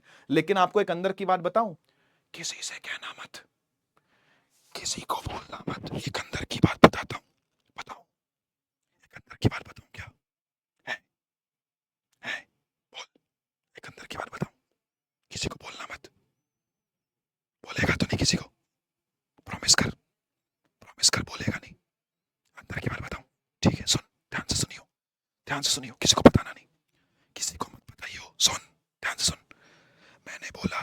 मैंने बोला इलेक्ट्रॉन का नेगेटिव चार्ज डोमिनेट करता है, प्रोटॉन का पॉजिटिव चार्ज डोमिनेट करता है। इसका मीनिंग ये हुआ, इसका मीनिंग ये हुआ कि इसके पास नेगेटिव चार्ज भी होता है। अजीब लगा ना सुन के? मेरे को भी लगा था जब मैं पहली बार सुना था, इसलिए मेरे कान में बोला गया था, मैं भी तेरे कान में बोल रहा हूं, सुन ध्यान से, फिर से बोल रहा हूं। इलेक्ट्रॉन के पास पॉजिटिव चार्ज भी होता है, लेकिन थोड़ा सा ज्यादा नेगेटिव होता है, ये सच है, ये सच है। और प्रोटॉन के पास पॉजिटिव चार्ज ज्यादा होता है, नेगेटिव कम होता है। और न्यूट्रॉन के पास दोनों बराबर होते हैं। इनको क्वार्क्स का कॉन्सेप्ट कहते हैं। आपके सिलेबस में नहीं है, ना ही मेरे से पूछना, ना ही मैं बताऊंगा, ठीक है? मैं फालतू बात करता नहीं, जो काम की बात होगी वही करूंगा, ठीक है? क्वार्क नाम की एक चीज होती है। अधिक जानना चाहे तो आप यूट्यूब या फिर गूगल शूगल चैट जीपीटी, जिससे भी आप, जिसको भी आप पूछते आए हो उससे पूछ सकते हो, कोई दिक्कत नहीं है, ठीक है? सिलेबस में ना है, ठीक है? तो मैं बात करूंगा भी ना, ठीक है? इलेक्ट्रॉन के पास, हाँ हैरानी वाली बात है, इलेक्ट्रॉन के पास नेगेटिव चार्ज डोमिनेट करता है, इसके पास पॉजिटिव चार्ज भी होता है थोड़ा सा। प्रोटॉन के पास पॉजिटिव चार्ज डोमिनेट करता है, नेगेटिव भी होता है थोड़ा सा। समझ गए? न्यूट्रॉन के पास दोनों बराबर होते हैं। समझ गए ना? न्यूट्रॉन के पास दोनों बराबर होते हैं, ये बात समझ लो, ठीक है? अब हाँ जी, तो आपको पता है इलेक्ट्रॉन प्रोटॉन से सभी लोग मिलकर के बने, सारे ऑब्जेक्ट्स मिलकर बने, सही बात है। वो एक स्केलर क्वांटिटी है, करेक्ट है सर, करेक्ट है, स्केलर होता है, वेक्टर नहीं होता, स्केलर होता है, ठीक। इसकी ऐसा यूनिट कूलॉम्ब होती है। पहली बार आपने इसको 10th क्लास में सुना था, नहीं सुना था तो मैं अब सुना देता हूं, कोई दिक्कत नहीं है। एसआई यूनिट यानी जिसमें चार्ज नापा जाता है वो कूलम में नापा जाता है। इसकी सीजीएस यूनिट भी आपको ध्यान में रखनी है, पूछी वूछी नहीं जाती है, मैं आपको बताऊं, ज्यादा पूछी वूछी नहीं जाती है, लेकिन नोट कर लेना, सिर्फ नोट करने के बहाने से नोट कर लेना। सीजीएस यूनिट होती है स्टार्ट कूलम, स्टार्ट कूलम। इसको ईएसयू ऑफ चार्ज भी कहते हैं, ईएसयू ऑफ चार्ज। एक कूलम बराबर होता है 3 × 10⁹ स्टैट कूलम के, यानी स्टैट कूलम ऑब्वियसली छोटा है, ठीक है ना? स्टैट कूलम छोटा है, बस इतना याद रख लो। इसके अलावा एक एबी कूलम या एब कूलम भी होता है, मत याद करना, बहुत कुछ है, किताबें खोल खोल के देखोगे तो उसके अंदर बहुत कुछ मिलेगा, इसलिए मना कर रहा हूं, मत खोलना, ठीक है? जितना बता रहा हूं उतना काफी है। ऐसा यूनिट कूलम है, सीजीएस यूनिट स्टैट कूलम है, ईएसयू ऑफ चार्ज भी इसको बोलते हैं। और एक कूलम 3 × 10⁹ स्टैट कूलम के बराबर होता है। अब इधर आ जाओ जरा, ये काम की बातें हैं भाई, ये पांचों पॉइंट काम के हैं, सुनिएगा, काम आएंगे, बहुत काम आएंगे। एक इलेक्ट्रॉन पे चार्ज कितना होता है?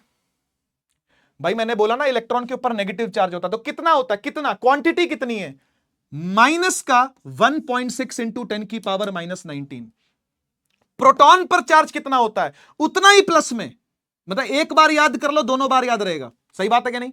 अरे एक बार याद कर लिया तो दोनों बार, एक उसमें माइनस उसमें प्लस सेम होता है, लेकिन दोनों में, ठीक है? जितना चार्ज इलेक्ट्रॉन में नेगेटिव होता है उतना ही चार्ज प्रोटॉन में पॉजिटिव होता है। कितना? 1.6 × 10⁻19 कूलॉम्ब, यही है, ठीक है? अब मास पे आ जाओ। मास होता है इलेक्ट्रॉन का सबसे पहले तो 9.1 × 10⁻31। जरा यहां देखो, प्रोटॉन का मास कितना होता है? 10⁻27। और न्यूट्रॉन का मास भी लगभग उतना ही होता है, 10⁻27। मैं आपसे पूछना चाहता हूं, इन तीनों में से सबसे हल्का कौन है? इन तीनों में से सबसे हल्का कौन? सबसे हल्का कौन? सबसे हल्का कौन? बताइए, बताइए, देख के बताओ। 9.1 इंटू 10 की पावर माइनस 31, 1.6 इंटू 10 की पावर माइनस 27, 1.6 इंटू 10 की पावर माइनस 27 में से सबसे हल्का कौन? सबसे हल्का कौन? शाबाश, बहुत बढ़िया, सबसे हल्का है इलेक्ट्रॉन। सबसे हल्का है इलेक्ट्रॉन। कितने गुना हल्का है, कोई गेस कर पाएगा? कितने गुना प्रोटॉन के मुकाबले, न्यूट्रॉन के मुकाबले कितने गुना हल्का है? कितने गुना हल्का है? गेस गेस, कुछ गेस मारो, रैंडम गैस या नंबर देख के आप गैस मार सको, अच्छी बात है। ये 27, ये 31, ये 27, ये 31, कुछ भी चलेगा। 4 गुना बस है, 4 गुना हल्का। अब आप 10 की पावर माइनस 27 है भाई, 10 की पावर में होगा कुछ। अबे क्या कर रहे हो? कह रहे 4 गुना हल्का। अबे वो 10 की पावर माइनस 27 है, वो 10 की पावर माइनस 31 है। इनमें बस 4 गुने का अंतर है क्या? इन दोनों में 4 गुने का अंतर है क्या? अबे 4 गुने का अंतर नहीं है, 4 जीरोस का अंतर है। एक नंबर के लल्लूलाल्स आ गए, सारे जुट गए आगे परिश्रम में। लल्लूलाल्स, पहले वाले लल्लूलाल्स तो थे ही थे, अब न्यू लल्लूलाल्स और आ गए। ये लल्लूलाल्स का झुंड आ गया, झुंड आ गया पूरा, इकट्ठे हो गए सारे लल्लूलाल्स एक साथ। मेरी किस्मत में लिखे हुए हैं सारे। कह रहे 4 गुना। अबे यार अबे भाई सोच सोच, इधर सोच, 10 की पावर 27 और 10 की पावर 31, ठीक है, इसमें कितने गुने का अंतर है? कितने गुने का अंतर है? 4 गुने का अंतर है बस। 4 गुने का अंतर होता है, 4 से मल्टीप्लाई होना। मैं इसको 4 से मल्टीप्लाई कर दूं तो ये आ जाएगा क्या? 4 गुने का मतलब होता है कि 4 से मल्टीप्लाई कर दिया तो ये आ जाएगा। नहीं बेटा, नहीं बेटा, 10 की पावर 27 से अगर तुम्हें 10 की पावर 31 बनाना है तो 10 की पावर किससे? 8, 9, 10, 11, 4 से मल्टीप्लाई करोगे। 10 की पावर 4, 10 की पावर 4 हजार नहीं है, 10,000 है, 10,000। ठीक है, 10,000। ठीक है, 28, 28, 29, 30, 31, ठीक है। हाँ तो लगभग लगभग, हाँ ठीक है, ठीक है, ठीक है। तो समझ गए ना, हल्का है बेसिकली, इतना ध्यान रखना, ठीक है ना। हल्का है, हल्का है, मोटी मोटी बात याद रखना कि हल्का है, ठीक है। और ये वाला फैक्टर भी है, 9.1, 1.6 वाला फैक्टर भी है, तो उसका सब निकाल निकूल के आता है, ठीक है, लगभग 1800 गुना, 1800 टाइम्स आता है, ठीक है। याद रख लेना, याद रख लेना, काम आएगा, ठीक है। 1800 टाइम्स। इस स्लाइड पर ऐसा कुछ जो समझ में ना आया हो, और अगर सब समझ में आया तो फायर इमोजी एक बार रीड कर लो फटाफट से इसको। शाबाश बेटा, फटाफट एक बार रीड करें और फायर इमोजी बनाएं। रीड करें और फायर इमोजी बनाएं। बेटा प्रोटॉन का चार्ज उतना ही तो है जितना इलेक्ट्रॉन का माइनस में, उतना प्रोटॉन का प्लस में। फायर इमोजी बनाएं अगर इस स्लाइड में कोई डाउट नहीं है तो। एलिमेंट्री पार्टिकल का मतलब बेसिक पार्टिकल होता है बेटा, बेसिक पार्टिकल, बेसिक पार्टिकल, ठीक है, ठीक है। हाँ लगभग 1800 गुना हल्का है, 1800 टाइम्स हल्का, 1800 टाइम्स हल्का, ठीक है। डिवाइड करके देखोगे तो आपको मिल जाएगा। आइए आगे बढ़े, आइए आगे बढ़े। भाई साहब, बारी आती है आरडीएक्स की। आरडीएक्स का मतलब होता है वो सारी इंपॉर्टेंट चीजें जो आपको या तो याद रखनी है या फिर आपको एज अ ट्रिक बताई जाएंगी। सुनिएगा, सुनिएगा जरा और सीखेगा भी। देखो, मान लो बेटा एक बॉडी है, ठीक है, ध्यान से सुनिएगा। मान लो एक बॉडी है, उसके पास +5 इलेक्ट्रॉन है, और +5 कैसे होंगे, ऐसा मान लो उसके पास 5 इलेक्ट्रॉन है और 5 प्रोटॉन है, ठीक। तो मुझे उसका एक बार नेट चार्ज बताना, क्या आएगा? टोटल चार्ज कितना आएगा? नेट चार्ज टोटल चार्ज एक ही बात होती है ना। नेट चार्ज टोटल चार्ज एक ही बात है। कितना आएगा net charge total charge? Net charge total charge, net charge total charge कितना आएगा? 0 आएगा। शाबाश, बहुत बढ़िया, बहुत बढ़िया, बहुत बढ़िया। अच्छा, अब मेरे पास एक ड्यूटी आई। क्या ड्यूटी आई? मेरे पास ये ड्यूटी आ गई, मेरे पास ये काम आया कि मुझे इस बॉडी को ना नेगेटिवली चार्ज करना है, नेगेटिवली चार्ज करना है। तो मैं इस बॉडी को कैसे नेगेटिवली चार्ज कर सकता हूं? सोचिए और बताइए। मुझे इस बॉडी को नेगेटिवली चार्ज बनाना है। मुझे इस बॉडी को, भाई सोचना तो पड़ेगा, दिमाग तो लगवाऊंगा क्लास के अंदर तुम्हारा। सोचो और बताओ, मुझे इस बॉडी को नेगेटिवली चार्ज करना, कैसे करूं, कैसे करूं? अनामिका पूछ रही है सर 0 कैसे आएगा चार्ज? बेटा जितना इलेक्ट्रॉन पर नेगेटिव होता है उतना ही प्रोटॉन पर पॉजिटिव होता है। जितना इलेक्ट्रॉन पर नेगेटिव उतना ही प्रोटॉन पर पॉजिटिव, जितने वो हैं उतने वो हैं, तो कट जाएगा दोनों का चार्ज, दोनों का चार्ज कट जाएगा, कट के 0 हो जाएगा। सही, सही, ठीक है, ठीक है। यहां पर बहुत सारे बच्चे लिख रहे हैं सर प्रोटॉन्स को रिमूव कर दीजिए है ना। कुछ बच्चे लिख रहे हैं सर इलेक्ट्रॉन्स को ऐड कर दीजिए। एक बार फिर से सोच के बताना दोनों में से क्या चीज प्रैक्टिकली पॉसिबल है। दोनों में से क्या चीज प्रैक्टिकली पॉसिबल है? प्रोटॉन्स को रिमूव करना प्रैक्टिकली पॉसिबल है या इलेक्ट्रॉन्स को ऐड करना प्रैक्टिकली पॉसिबल है? दोनों में से क्या प्रैक्टिकली पॉसिबल है? दोनों में से क्या प्रैक्टिकली पॉसिबल है?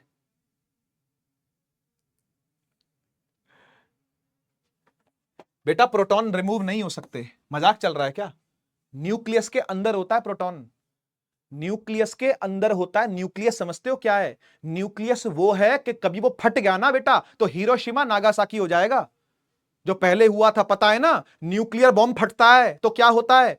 ऐसी न्यूक्लियर पावर जनरेट होती है, उससे बिजली पैदा होती है। न्यूक्लियस फोड़ते हैं उसके अंदर बेटा तो बिजली बन जाती है और कई गांव रोशन हो जाते हैं, इतनी एनर्जी होती है उसके अंदर। अब तुझे नेगेटिवली चार्ज बनाने के लिए क्या न्यूक्लियस फुड़वा दूं क्या? न्यूक्लियस नहीं फुड़वाते न्यूक्लियस नहीं फुड़वाते बेटा, ठीक है। न्यूक्लियस नहीं फुड़वाना, इलेक्ट्रॉन ही ऐड करवाएंगे। हमेशा ध्यान रखना इलेक्ट्रॉन ही ऐड होता है, ठीक है। इलेक्ट्रॉन ही ऐड होगा, इलेक्ट्रॉन ही रिमूव होगा। प्रैक्टिकली पॉसिबल यही है। यस, इलेक्ट्रॉन ऐड करेंगे बेटा, ठीक है। तो सपोज करो कि मैंने इसमें 2 इलेक्ट्रॉन कहीं बाहर से लाके ऐड कर दिए, ठीक है, बाहर से लाके ऐड कर दिए, तो अब टोटल इलेक्ट्रॉन हो गए 7 और प्रोटॉन उतने ही रहेंगे भाई, उन्हें नहीं छेड़ा जा सकता। उन्हें छेड़ने का मतलब न्यूक्लियस फुड़वा लेना।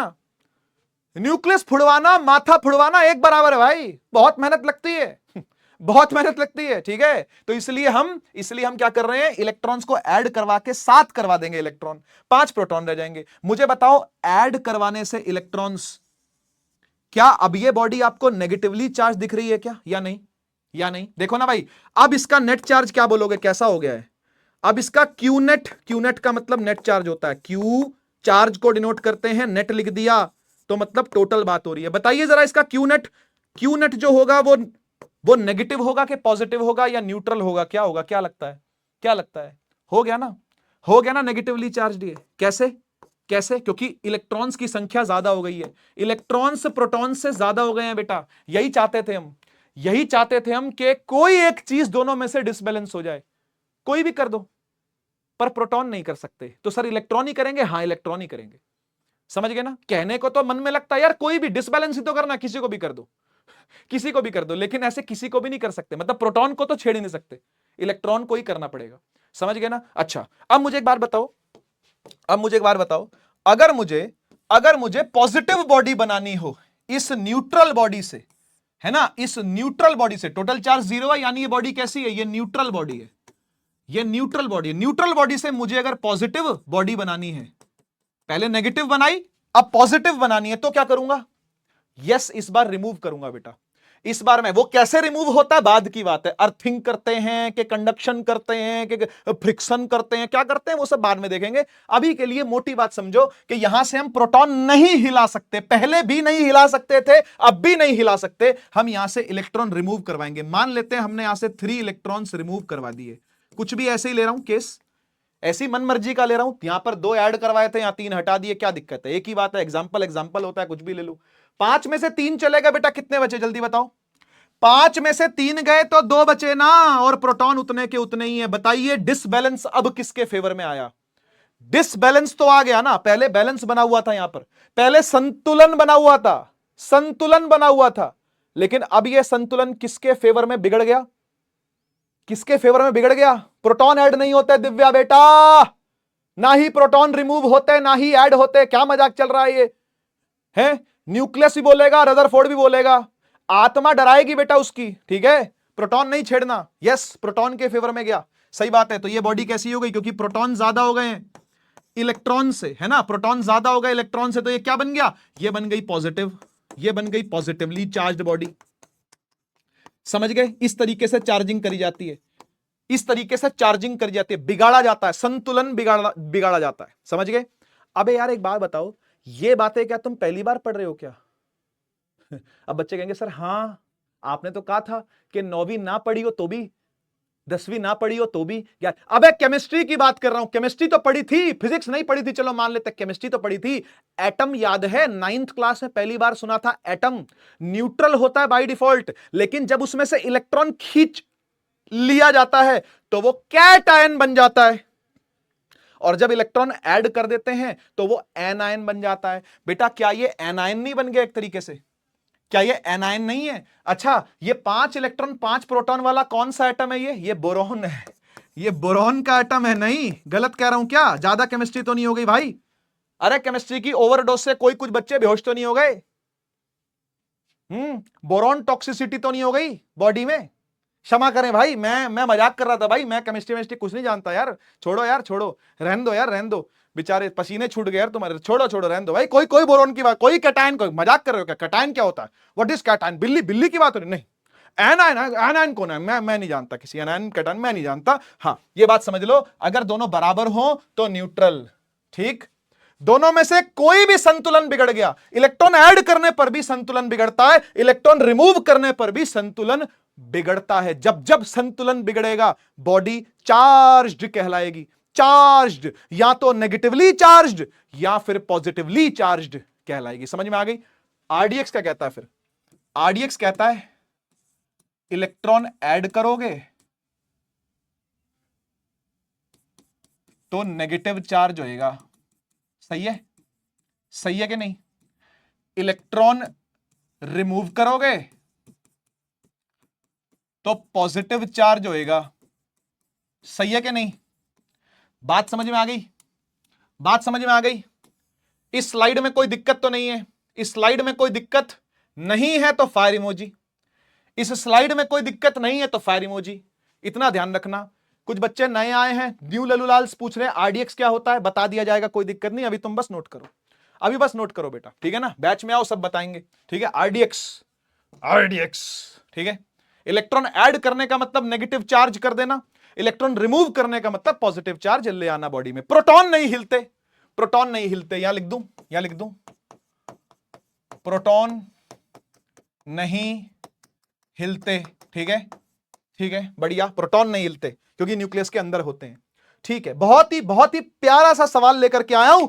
हमारा एसबीएस आ चुका है भाई। सोच बेटा, सोच, सोच भाई, सोच, सोच बेटा, सोच। एसबीएस सेक्शन के अंदर पहला सवाल है। मैं चाहता हूं आप इसको फ्री माइंड के साथ ट्राई करें। मुझे इसके बारे में आपको पहले से कुछ नहीं बताना, मुझे आपको इसके बारे में पहले से कुछ नहीं बताना, ठीक है?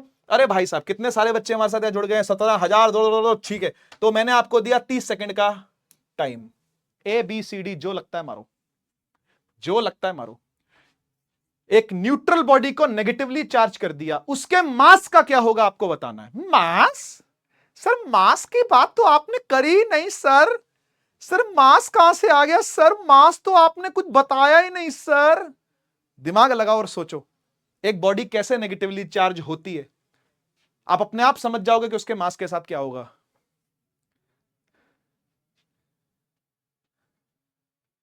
समय समाप्त, timer up, time up, time up. एक और सवाल आएगा बेटा, एक और आएगा। क्या दिक्कत है? क्या दिक्कत है? ज्यादा टाइम नहीं दे रहा ना मैं, जल्दी जल्दी आगे बढ़ रहा हूं, ठीक है? हाँ यार, एक बात बताओ, अगर एक बॉडी नेगेटिव चार्ज होती है, अगर एक न्यूट्रल बॉडी को आप नेगेटिव चार्ज बनाते हो, ठीक है? यहां देख, ये एक न्यूट्रल बॉडी है, 5 इलेक्ट्रॉन 5 प्रोटॉन, 5 इलेक्ट्रॉन 5 प्रोटॉन, ठीक है? उसको तूने क्या बनाया? नेगेटिवली चार्ज बनाया। वो कैसे बनाया होगा? वो कैसे बनाया होगा? इलेक्ट्रॉन ऐड करके बनाया होगा ना। मान ले तूने 3 इलेक्ट्रॉन ऐड कर दिए तो 8 इलेक्ट्रॉन हो गए, 5 प्रोटॉन है। बेटा सीधी सी बात बता, अगर तू इलेक्ट्रॉन ऐड कर रहा है किसी बॉडी में, तू इलेक्ट्रॉन बाहर से ला रहा है, तो बॉडी का मास नहीं बढ़ेगा क्या? कुछ बच्चे यहां पर सी लिख रहे थे, कह रहे सर मास से कुछ नहीं होता। अरे इलेक्ट्रॉन का क्या मास नहीं है क्या? क्या इलेक्ट्रॉन का मास नहीं है क्या? कैसी बातें कर रहे हो यार, कैसी बातें कर रहे हो? अगर 3 इलेक्ट्रॉन ऐड होंगे बेटा, है ना, अगर नेगेटिवली चार्ज करने के लिए अपने को इलेक्ट्रॉन ऐड करने पड़ेंगे तो मास बढ़ेगा। मास विल इंक्रीज बेटा, mass will increase. A option सही है, ए ऑप्शन सही। कुछ बच्चे कह रहे पोल नहीं मिला। पोल कहीं नहीं मिलेगा बेटा, पोल मुझे मिलेगा, आपने सिर्फ कमेंट सेक्शन में आंसर करना है। कहीं पोल नहीं मिलता बेटा, यहीं पे आंसर करना होता है। हमारा इतना तेज टेक हो चुका है, हमारी आईटी टीम इतनी बहुत तेज हो गई है भाई, टेक टीम बहुत तेज हो गई है, सीधा आंसर उठा लेती है यहां से, ठीक है? तो आपने कमेंट सेक्शन में आंसर करना है। आंसर इसका वैसे तो ए ही है, बिल्कुल सही पकड़े हैं। और 67% बच्चों ने सही दिया आंसर, 67% बच्चों ने आंसर सही दिया, अच्छी बात है। कृष्ण से सबसे तेज आंसर दिया, फिर प्रणव, फिर Shariq, Krishu, shady, study, Nitya, Raghav, offline, anonymous, Adrika, creator, बहुत सारे बच्चे, बहुत सारे बच्चे हैं। ठीक है, बच्चा पूछ रहा है सर इतना कम मास अफेक्ट करता है क्या? हाँ, छोटे लेवल पे करता है बेटा, छोटे लेवल पे करता है। एक बच्चा यहां पे बहुत देर से लिख रहा है, मौसम नाम है उसका, लिख रहा है सुसु ब्रेक, सुसु ब्रेक। वो उसको सुसु ब्रेक लिखते हुए 5 मिनट हो चुके हैं। शायद मुझे लग रहा है टपक भी गया होगा भाई, एक बार नीचे चेक कर, शायद अब तेरे को ब्रेक की जरूरत नहीं है बेटा, क्योंकि 5 मिनट से तू मुझसे ब्रेक मांग रहा है सुसु का, है ना बेटा? वो अब तक टपक चुका होगा। एक बार चेक कर, नीचे ऐसे ऐसे झुक के चेक कर, अब तेरा निकल चुका है बेटा ब्रेक, ठीक है ना? अब कोई जरूरत नहीं है, अब कंटिन्यू कर बेटा पढ़ाई, ठीक है? अब पढ़ाई बाद में नहा लियो, कोई दिक्कत नहीं। आइए एक सवाल और, a neutral body is charged positively, इस बार पॉजिटिवली चार्ज हो रही है भाई बॉडी। बताइए, 30 सेकंड का समय मिलता है आपको, 30 सेकंड का समय मिलता है, 30 सेकंड का समय मिलता है।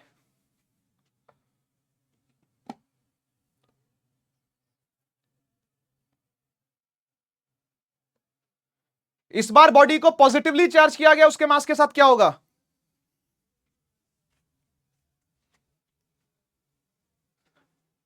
जल्दी जल्दी तेजी से आंसर दे दो फटाफट। चलिए, बहुत इजी बेटा, कोई बॉडी कैसे पॉजिटिवली चार्ज होती है जरा सोचो और बताओ। कोई बॉडी कैसे पॉजिटिवली चार्ज होती है? प्रोटॉन ऐड करके? नहीं बेटा, इलेक्ट्रॉन रिमूव करके। पॉजिटिवली चार्ज होती है इलेक्ट्रॉन को रिमूव करके, और जब भी कभी इलेक्ट्रॉन रिमूव होगा बॉडी पॉजिटिवली चार्ज बन जाएगी बेटा, है ना? और ऐसे में मास क्या होगा? मास डिक्रीज करेगा ना, मास डिक्रीज करेगा, समझ गए ना? मास डिक्रीज करेगा। पॉजिटिवली चार्ज होने का मतलब होता है इलेक्ट्रॉन निकाल देना। सोचो सोचो, दिमाग लगाओ, दिमाग लगा के सोचो। और एक बात बताऊं, नीट का सवाल था ये, पीवाईक्यू है नीट का ये, ठीक है? बिना लिखे करवाऊंगा। उदय 2025 लास्ट ईयर का जो बैच था ना, जितने एमसीक्यू सवाल करवाए हैं सबके सब प्रीवियस ईयर नीट, एआईपीएमटी या जेई मेन के सवाल करवाए हैं, समझ गए? तो टेंशन ना लेना, लेवल वही रहेगा जो लेवल जेई के बच्चे पढ़ रहे होंगे या नीट के बच्चे पढ़ रहे होंगे। नीट का पीवाईक्यू था ये। क्या बात है, अब बड़ी ना परसेंटेज, अब आया मजा। Anvi, Sushant, cricket, Subika, Yuki, Heisenberg, Messi, Naseema, Rohit, anonymous, Krishnakant, बहुत सही, बढ़िया। आगे बढ़ते हैं, यहां तक होपफुली कोई दिक्कत नहीं होगी यार, है ना? इजी चीजें हैं। प्रॉपर्टीज पर आते हैं। सबसे पहली प्रॉपर्टी है एडिटिविटी, दूसरी प्रॉपर्टी का नाम है क्वांटाइजेशन। शायद क्लास 10th के अंदर आपने सुना भी हो इसके बारे में, नहीं सुना कोई दिक्कत नहीं, फिर से पढ़ेंगे। तीसरा आता है कंजर्वेशन, बहुत इजी है, बहुत आसान। चौथा आता है इनवेरियंस, चार्ज इनवेरियंट होता है। और पांचवा आता है एक्सेलरेटेड चार्ज, एनर्जी रेडिएट करता है। सब पढ़ेंगे करके। सबसे पहले बात करते हैं एडिशन की। चार्जेस, बच्चे यहां पर फॉर्मूला लिख रहे हैं, ठीक है? सर आप अच्छा पढ़ाते हो, पहली बार देख रहा है बेटा शायद मुझे पढ़ाते हो, कोई दिक्कत नहीं है, यहां पर सब टीचर्स अच्छा ही पढ़ाते हैं। इस टी शर्ट को पहना हुआ जो टीचर होगा वो अपनी पूरी जान लगा रहा होता है आपको पढ़ाने के लिए, ठीक है ना? मैं ही नहीं, इस प्लेटफॉर्म पर सभी टीचर बहुत अच्छा पढ़ाते हैं, ठीक है? आइए, पहली property number 1, addition of charges. देखो यार, ये एक स्केलर प्रॉपर्टी है। स्केलर प्रॉपर्टी समझते हो ना? स्केलर प्रॉपर्टी क्या होती है? आपको पता है चार्ज एक स्केलर क्वांटिटी है, पता है कि नहीं पता? ओए लल्लूलाल, बता, पता है कि नहीं? पता है कि नहीं? चार्ज एक स्केलर क्वांटिटी है, और स्केलर क्वांटिटी का यह फायदा होता है कि आप स्केलर क्वांटिटीज को ना सीधा सीधा ऐड कर सकते हो, सीधा सीधा रिमूव कर सकते हो, सीधा सीधा ऐड कर सकते हो, सीधा सीधा रिमूव कर सकते हो। एग्जाम्पल देते हैं आपको, एग्जाम्पल। आइए देखिए एक एग्जाम्पल देते हैं। मान लो आपको एक चार्ज आ करके दूसरे चार्ज के साथ जुड़ा, और उसके साथ आकर के तीसरा चार्ज जुड़ा, 3 चार्ज आपस में आके जुड़ गए। कैसे कैसे चार्ज थे ये था, मान लेते हैं -3 कूलम्ब, ये था शायद +2.5 कूलम्ब, और ये वाला था कुछ भी माइनस का 0.5 कूलम्ब, ठीक है? ये तीनों आके एक दूसरे से क्या हो गए, मान लेते हैं टच हो गए, ठीक है ना? तो अब आप पता क्या कर सकते हो, इस पूरी बॉडी का फाइनल चार्ज निकाल सकते हो, यानी टोटल चार्ज बोले ज्यादा अच्छा लगेगा आपको सुनने में। आप इसका टोटल चार्ज निकाल सकते हो, पता है कैसे? ऐसे सीधा सीधा ऐड करके, सीधा सीधा अलजेब्रिक एडिशन कर दो, टोटल चार्ज निकालना हो तो एल्जेब्रिक एडिशन कर दो, Q1 plus Q2 plus Q3। बता बेटा Q1 कितना है, इस बॉडी पर चार्ज कितना है सर, -3। ऐसे का ऐसे रख दो, -3। Q2 पर चार्ज कितना सर, +2.5, +2.5, +2.5 रख दो, +2.5 रख दो। माइनस में चार्ज है आधा, 0.5। बता बेटा टोटल चार्ज कितना बना, शाबाश शाबाश, फटाफट से। कोई 1.5 लिख रहा है, कोई 1 लिख रहा है, क्या हो गया भाई, प्लस माइनस नहीं हो पा रहा क्या लल्लूलाल्स, व्हाट आर यू डूइंग लल्लूलाल्स, प्लीज प्लीज कोऑपरेट। बेटा -3 और माइनस आधा मिलके हो गया -3.5, -3.5 में से 2.5 चला जाएगा तो -1 कूलम बच गया, बस ये आपका नेट चार्ज आ गया। समझ गए? तो चार्जेस को आप सीधे सीधे एल्जेब्रिक सम कर सकते हो, सीधे सीधे एल्जेब्रिक सम कर सकते हो। देखो लिखा हुआ एल्जेब्रिक एडिशन, दिख रहा है शब्द लिखा हुआ, समझ में आ गया, समझ में आ गया। आसान प्रॉपर्टी थी, बहुत इजी प्रॉपर्टी थी। आगे चलूं, है ना, फुद्दू प्रॉपर्टी थी यार, इसमें क्या बताना, आगे चलते हैं। ठीक है, हो गया, ये पहली प्रॉपर्टी थी कि सीधा सीधा ऐड कर सकते हो। नेक्स्ट चलते हैं। हाँ, नेक्स्ट आता है क्वांटाइजेशन। अच्छा, अब आप में से बहुत सारे बच्चे जानते हैं यार कि लास्ट ईयर से थोड़ा सा पहले, मतलब लगभग 1.5 साल होने वाला कि मेरी शादी हो चुकी है ना। और बहुत सारे बच्चे मैम को जानते भी हैं, है ना, मैम भी पढ़ाती हैं यहाँ पर, है ना। तो अब हुआ क्या कि यार जब से शादी हुई है ना, तब से पैसों की बहुत तंगी होने लगी है। कैसे? पैसा कंट्रोल में रखती है हमारी मैडम, हमारी बीवी, ठीक है ना। अब बीवी क्या करती है, मुझे 5-5 के सिक्के देती है बस खर्चा करने के लिए, 5-5 के सिक्के। मैं देखता हूं अपनी जेब चिल्लड़ पड़े होते हैं, पर्स देखता हूं तो चिल्लड़ पड़ा होता है, लेकिन सब होते हैं 5-5 के सिक्के। ओनली 5 रुपीज कॉइन्स यही मुझे दिए जाते हैं, 5 रुपए के सिक्के दिए जाते हैं मुझे खर्च करने के लिए। मैं कहता हूं 10 का दे दे, मना कर देती है। मैं कहता हूं 2 का दे दे, मना कर देती है। मैं कहता हूं 1 का दे दे, वो भी मना कर दे, कह रही नहीं 5 के ही सिक्के मिलेंगे। मैं कहा क्यों, टकसाल खोल रखी है क्या? टकसाल होता है प्रिंटिंग प्रेस जो होती है सिक्कों की। कहती है हाँ, मैंने जो टकसाल खोल रखी है उसमें 5-5 के सिक्के ही बनते हैं केवल। मैंने कहा चलो ठीक है, लाओ दो लाओ दो। अब जब भी वो देती है मुझे 5-5 के सिक्के ही देती है ना। अब एक दिन क्या हुआ, पैसों की जरूरत उसे पड़ गई।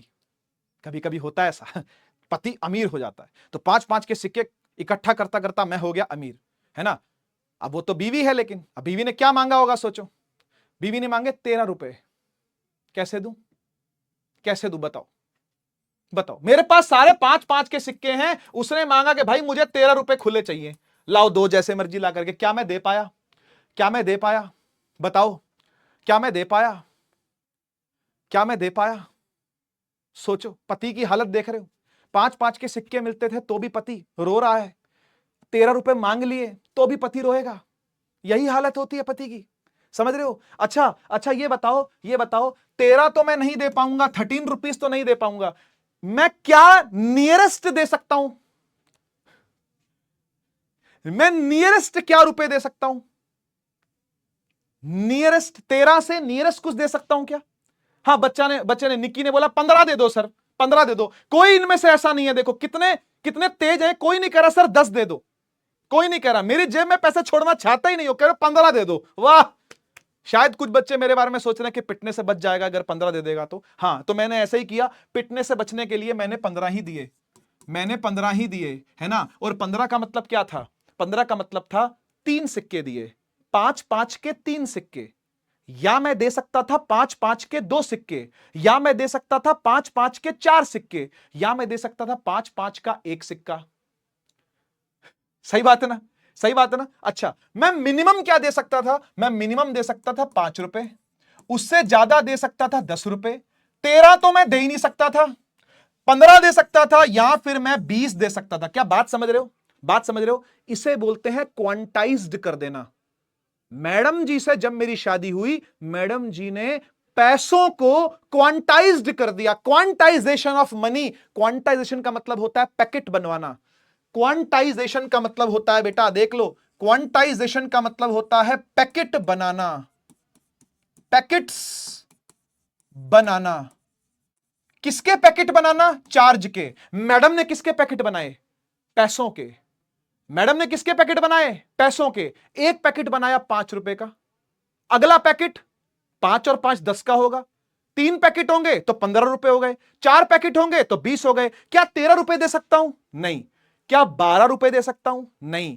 11 दे सकता हूं? नहीं। 9 दे सकता हूं? नहीं। 7 दे सकता हूं? नहीं। अच्छा छोड़ो, क्या 7.5 रुपए दे सकता हूं? नहीं। क्या 12.5 रुपए दे सकता हूं? नहीं। यानी डेसिमलों में भी काम नहीं चलेगा, और इन वैल्यूज के अलावा कोई बीच की वैल्यू अगर आ गई तो भी काम नहीं चलेगा। सिमिलर कहानी चार्ज के साथ है। सिमिलर कहानी चार्ज के साथ है। चार्ज में भी ऐसा ही है। कैसा भी है सर? ऐसा ही है कि चार्ज का जो एक पैकेट है ना, जो स्मॉलेस्ट पैकेट है ना, वो 1 इलेक्ट्रॉन है। आए सर, इलेक्ट्रॉन से छोटा पैकेट नहीं चलेगा? नहीं चलेगा। क्या इलेक्ट्रॉन काटेगा? क्या इलेक्ट्रॉन को काटेगा? नहीं ना। क्या इलेक्ट्रॉन के 10 टुकड़े करेगा? खच खच खच खच खच? नहीं। तो इलेक्ट्रॉन ही मिनिमम पैकेट है। क्या समझ में आया? इलेक्ट्रॉन ही क्या है? इलेक्ट्रॉन ही क्या है? यही मिनिमम, या ऐसे हिंदी में लिख देता हूं, सबसे छोटा पैकेट है। सबसे छोटा पैकेट है चार्ज का, सबसे छोटा पैकेट ऑफ चार्ज। और आप बताओ इलेक्ट्रॉन के पास कितना चार्ज होता है? अभी थोड़ी देर पहले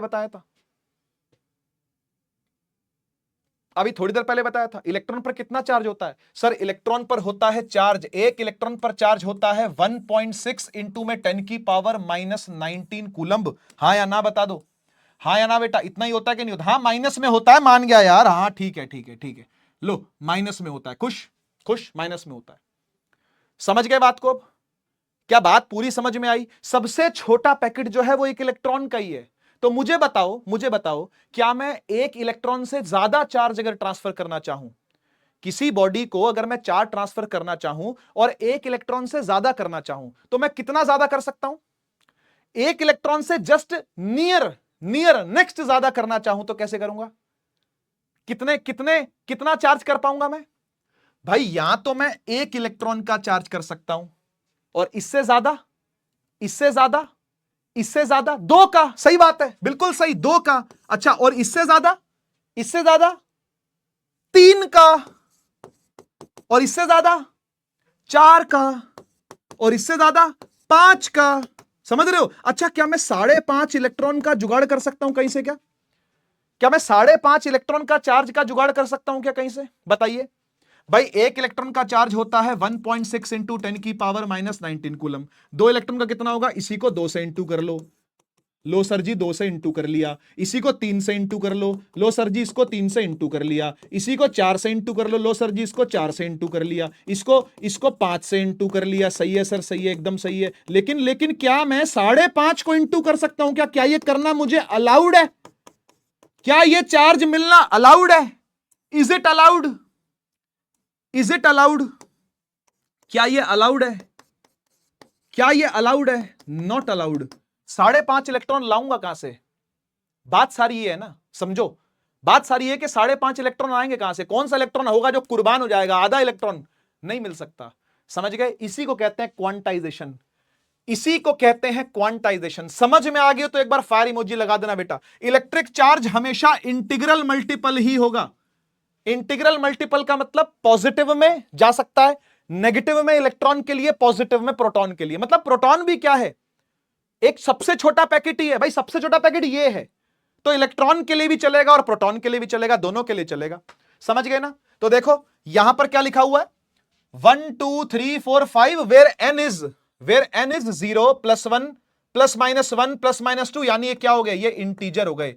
ये सब इंटीजर्स हैं भाई। इंटीग्रल मल्टीपल चलता है तो ये क्या है? ये इंटीजर है। समझ गए ना? और फॉर्मूला कैसे लिखा जाएगा?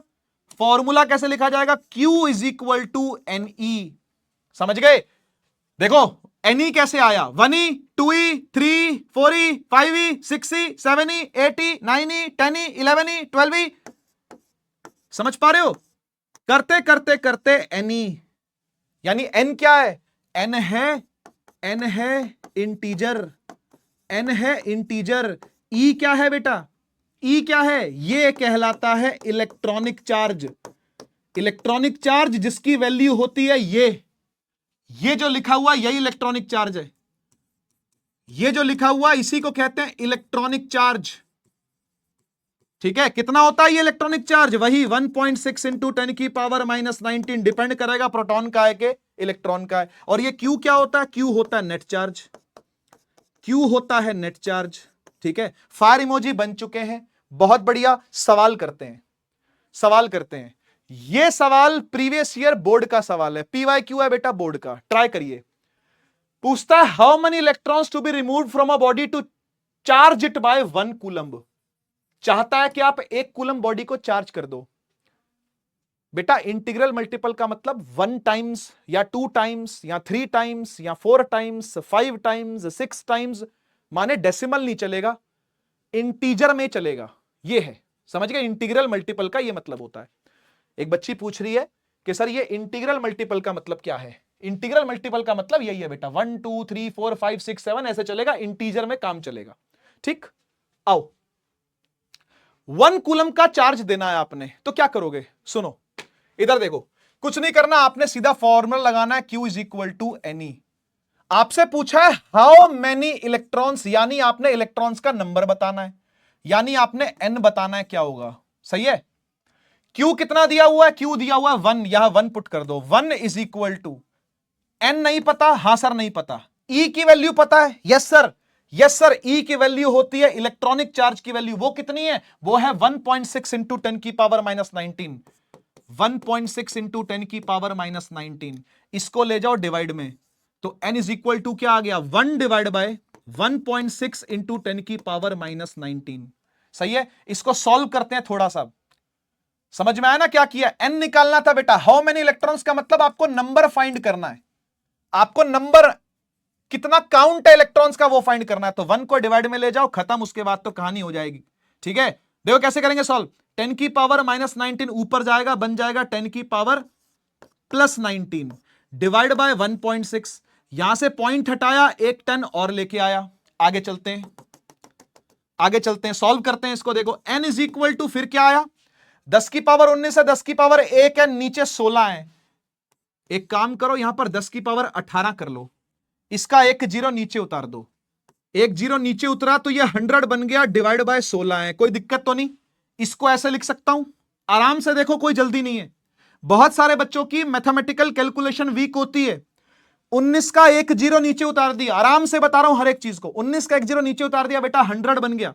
16 वैसे का वैसा ही है, क्योंकि ये 16 से ही 10 ऊपर लेके आए थे डेसिमल हटा करके। ठीक, अब काटो, अब काटने की बारी आई, काटो, 4 चौक 16, ये 25 पे कट गया है ना, ये 2 पे काटा तो ये 12.5 आ गया, इसको 1 पे तो ये 6.25 आ गया, यानी ये आ गया बेटा 6.25 इंटू 10 की पावर 18। इतने सारे इलेक्ट्रॉन निकालने पड़ेंगे या डालने पड़ेंगे अगर आपको 1 कूलम के लिए चार्ज करना है, तो डिपेंड करेगा आप डाल रहे हो कि निकाल रहे हो, है ना भाई, समझ रहे हो ना भाई। 6.25 इंटू 10 की पावर 18 इलेक्ट्रॉन्स या तो आपको ऐड करने पड़ेंगे या रिमूव करने पड़ेंगे। अच्छा आपसे एक सवाल पूछूं, एक सवाल पूछूं, तैयार हो, एक सवाल पूछूं, तैयार हो, एक क्वेश्चन पूछूं यहां पर आपसे, एक क्वेश्चन पूछूं। सबसे पहले यह बताओ, बात हो रही है इलेक्ट्रॉन्स की, तो सर आपने यहां पे माइनस क्यों नहीं लगाया। मैं आपसे जानना चाहता हूं कि आपकी मैथमेटिकल अंडरस्टैंडिंग क्या है। बेटा आप जो सवाल यहां पे डाउट्स में लिखोगे ना, वो मुझे पहले से पता होंगे, मुझे पहले से पता है कि बच्चे के माइंड में क्या डाउट होएगा, मैं उसी को सवाल बना के बताऊंगा। ठीक है, तो थोड़ा सा सब्र रखो, हर एक चीज क्लियर करूंगा।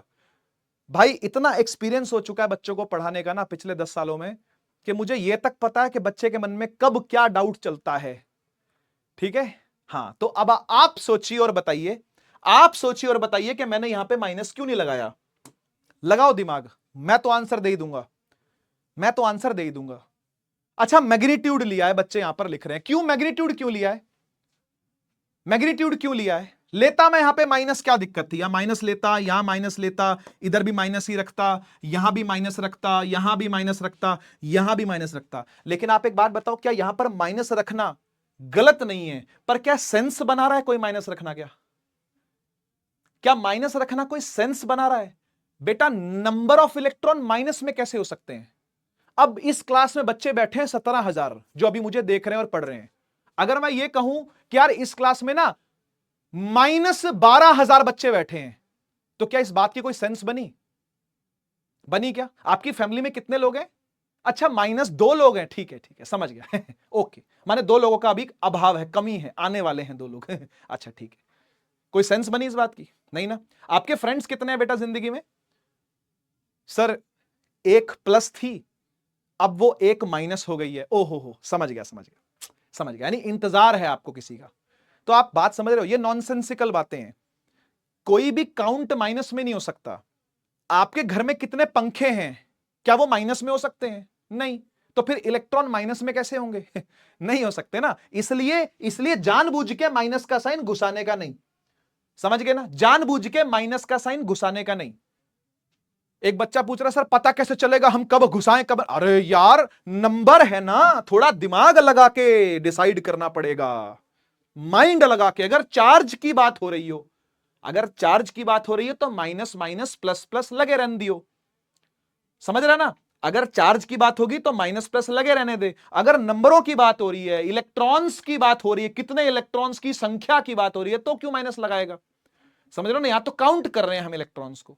क्लियर हुआ? तो एक कूलम के पास, मोटी बात यहां पर यह है जो आपने सीखी, मोटी बात यह है जो आपने यहां पर सीखी, मोटी बात यह सीखी आपने यहां पर कि एक कूलम के पास, एक कूलम के पास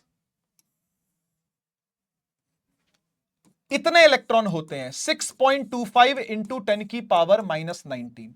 अब मैं आपको सॉरी 10 की पावर माइनस 10 की पावर 18, 10 की पावर 18। अच्छा अब मैं आपसे सवाल नंबर 2 पूछता हूं, वो आपके दिमाग में नहीं आया होगा लेकिन मैं जनरेट करवाता हूं आपके दिमाग के अंदर वो सवाल, ठीक है। आप मुझे एक बात बताओ, अगर इतने सारे इलेक्ट्रॉन किसी बॉडी में मैंने ऐड कर दिए तो वो बॉडी ओवरऑल कैसी चार्ज्ड होगी? अगर इतने सारे इलेक्ट्रॉन्स मैंने किसी बॉडी में ऐड कर दिए तो वो बॉडी कैसी चार्ज्ड होगी? कैसी चार्ज्ड होगी? शाबाश, बहुत बढ़िया। जब आप इलेक्ट्रॉन ऐड करोगे तो ऑब्वियसली नेगेटिव ही चार्ज्ड होगी बेटा, सोचना नहीं, इसमें सोचना नहीं, नेगेटिवली चार्ज्ड ही होगी। करेक्ट ही है ये तो, इसमें क्या सोचना। जब इलेक्ट्रॉन जाएगा, अबे अपने घर में अगर चोर बुलाएगा तो क्या चोर तुझे कुछ दे के जाएगा? क्या लेके ही जाएगा ना, समझना बात को। जब तूने बुलाया ही अपने घर में चोर उचक्कों को है, तेरा उठना बैठना ही चोर जेब कतरों के साथ है, तो तू उनके साथ बैठ करके डॉक्टर तो नहीं बन जाएगा, इंजीनियर तो नहीं बन जाएगा, समझ रहे ना। जब नेगेटिव चार्ज बैठाएगा तो नेगेटिव चार्ज ही आएगा, सही बात है। अगर बेटा इतने सारे इलेक्ट्रॉन्स कल को तूने किसी बॉडी से रिमूव करवा दिए तो सोच वो बॉडी कैसी हो जाएगी, सोच वो बॉडी कैसी हो जाएगी, सोच वो बॉडी कैसी हो जाएगी, सोच वो बॉडी कैसी हो जाएगी। ऑब्वियसली पॉजिटिवली चार्ज हो जाएगी, समझ रहे हो ना। तो कैसा भी चार्ज हो सकता है बेटा, यहां पर ऊपर मेंशन नहीं है, यहां ऊपर मेंशन नहीं है, यहां पर पूछा इलेक्ट्रॉन्स क्या किए, अच्छा लिखा हुआ है रिमूव करे गए, रिमूव करे गए हैं, रिमूव करे गए हैं तो पॉजिटिवली चार्ज ही होगी, सही बात है, सही बात है। यहां तो रिमूव लिखा हुआ है, मैंने मिस कर दिया शायद, यहां लिखा हुआ है तो बॉडी पॉजिटिवली चार्ज ही होगी, ठीक है ना। कल को यही बोल सकता है कि ऐड किए गए हैं तो समझ जाना नेगेटिव होगी, ठीक है ना। तो दोनों चीजें आपके माइंड में होनी चाहिए, ठीक है। अच्छा अब एक बात बताओ, इस क्वेश्चन का क्या आंसर होगा? इस क्वेश्चन का आंसर क्या होगा? How many electrons to be removed from a body to charge it by 2 coulomb. अब 1 कूलम नहीं मांगता, अब 2 कूलम मांगता। बताइए बताइए बेटा, सिंपल आंसर है। तुझे पता है 1 कूलम के लिए कितने इलेक्ट्रॉन चाहिए? याद कर ले इसको, इसको याद कर ले, ये तुझे याद होना चाहिए, इसको याद कर ले। 1 कूलम के लिए कितने चाहिए? 6.25 इंटू 10 की पावर 18, 6.25 इंटू 10 की पावर 18 इलेक्ट्रॉन्स चाहिए, ठीक ठीक। तो 2 कूलम के लिए कितने चाहिए होंगे? इसके डबल, बात खत्म। इसका दुगना कर दे, इसका दुगना कर दे, हां की ना, इसका दुगना कर दे, कितना हो जाएगा? 12.5, 12.5 हो जाएगा ना, 6.25 दूनी 12.5, हाँ ठीक है। 12.5 इंटू 10 की पावर 18 इलेक्ट्रॉन्स। क्या आया कि नहीं आया समझ में? आसान था कि मुश्किल था? आसान था कि मुश्किल था?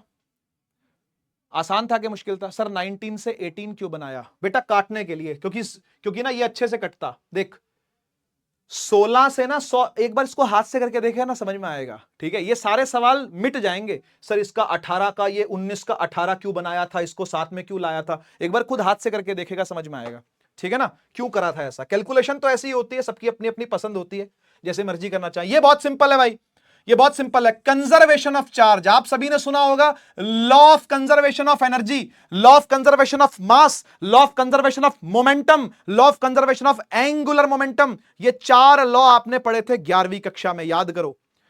Law of conservation of energy work power energy में पढ़ा था। Law of conservation of momentum Newton's laws of motion में पढ़ा था। Law of conservation of angular momentum rotational motion में पढ़ा था। Law of conservation of mass आपने मोल कॉन्सेप्ट में पढ़ा था केमिस्ट्री के अंदर। 5वां और आखिरी लॉ ऑफ कंजर्वेशन जो है वो चार्ज का है, ठीक है ना। अगेन वही कहानी है, चार्ज भी मास के ऊपर ही रहता है।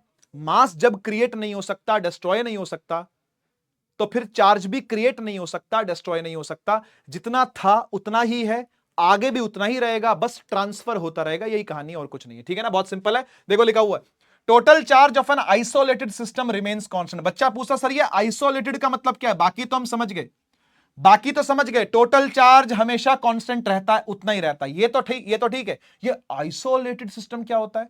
आइसोलेटेड सिस्टम का मतलब होता है जो बाकी किसी से कट ऑफ रहे।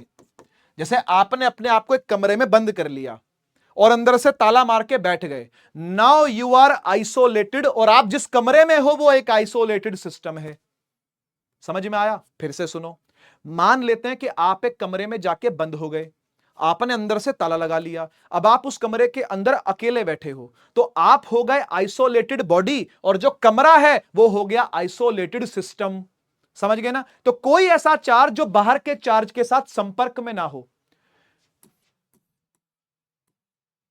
कोई ऐसा चार्ज, यहां पर मान लो कोई चार्ज है ना, +3 कूलम, ये कोई चार्ज है, ठीक है ना, तो ये एक बाहर के किसी चार्ज के साथ संपर्क में नहीं है। यहां बहुत सारे चार्ज है, मान लो ये +2, ये +1, ऐसे करके बहुत सारे चार्ज है ना, उनके साथ ये क्या है, संपर्क में नहीं है, उनका इनका कुछ लेना देना नहीं है, तो इसको बोलेंगे ये एक आइसोलेटेड सिस्टम में है। आसान, समझ में आया? इजी, ठीक, बढ़िया। अब सेकेंड वाला पॉइंट देखो, electric charges can neither be created, नए चार्ज बन नहीं सकते, ना ही कभी नष्ट हो सकते हैं, they can only be transferred from one body to another, एक से दूसरे में केवल ट्रांसफर ही हो सकते हैं, नए नहीं बन सकते, बने हुए कभी नष्ट भी नहीं हो सकते। बहुत सिंपल है, आगे बढ़ते हैं, ठीक है। नेक्स्ट आता है चार्जेस इनवेरिएंट। इसका मतलब समझते हो? इनवेरिएंट का मतलब क्या होता है? छोड़ो इनवेरिएंट, छोड़ो, वेरिएंट का मतलब बताओ क्या होता है? वेरिएंट कमेंट सेक्शन में लिखिए जरा, वेरिएंट का मतलब क्या होता है? कोई चीज वेरिएंट है, मीनिंग क्या होता है? कोई पूछे आपसे कि वेरिएंट क्या है, तो क्या बोलोगे? क्या बोलोगे? सेम। चार्ज इज इनवेरिएंट का मतलब तो सही बोला, सेम। वेरिएंट का मतलब होता है जो चेंज हो सके, वेरिएंट का मतलब होता है जो चेंज हो सके, लेकिन चार्ज जो है वो इनवेरिएंट है, यानी वो चेंज नहीं होता, वो कांस्टेंट रहता है। Charge remains same. कैसे सेम? कैसे सेम? तो सुनिए, वैसे ये बातें बहुत हाई लेवल की हैं, कॉलेज लेवल में जाकर के शायद आप अगर बीएससी फिजिक्स लेते हो तो वहां पर आपको फील्ड थ्योरी पढ़ाई जाएगी, वहां पर आपको आइंस्टीन साहब की थ्योरीज पढ़ाई जाएंगी। अच्छा, आप सभी ने थ्योरी ऑफ रिलेटिविटी सुनी है? आइंस्टीन की सुनी होगी, टाइम ट्रेवल वाली कहानी है ना। अच्छा, और ऐसे ही आपने शायद वो भी सुनी हो, क्या नाम है, special theory of relativity, word सुना होगा आपने, है ना। थोड़ा सा बता देता हूं, थ्योरी नहीं बता रहा उसके अंदर बात क्या थी। बात ये थी कि मान लो अगर कोई मास है, ठीक है, मान लेते हैं कोई मास है और वो किसी स्पीड से चलने लगे, मूव करने लगे, है ना, और वो स्पीड जो है ना वो कंपेरेबल टू लाइट की स्पीड है, स्पीड ऑफ लाइट। अगर कोई मास लाइट की स्पीड से चलने लगेगा ना तो क्या होगा पता है? उसका मास बढ़ जाता है। हां, उसका मास बढ़ जाएगा। अगर स्पीड ऑफ लाइट पर पहुंच गया ना तो उसका मास भी इंफिनिटी पहुंच जाता है। उसका मास भी कितना पहुंच जाता है पता है? इनफाइनाइट पहुंच जाता है बेटा, इनफाइनाइट स्पीड, इनफाइनाइट मास, सॉरी। अगर कोई बॉडी स्पीड ऑफ लाइट से चलती है ना तो उसका मास बढ़ने लगता है, और इसको इस फॉर्मूले से बताया जाता है, m is equal to m naught 1 - v²/c² का अंडर रूट, यह फॉर्मूला दिया जाता है, ठीक है। अब तो ये हो गई मास की बात, ये तो हो गई मास की बात। हम यहां पर कर रहे हैं चार्ज की बात, हम यहां पर कर रहे हैं किसकी बात? चार्ज की बात।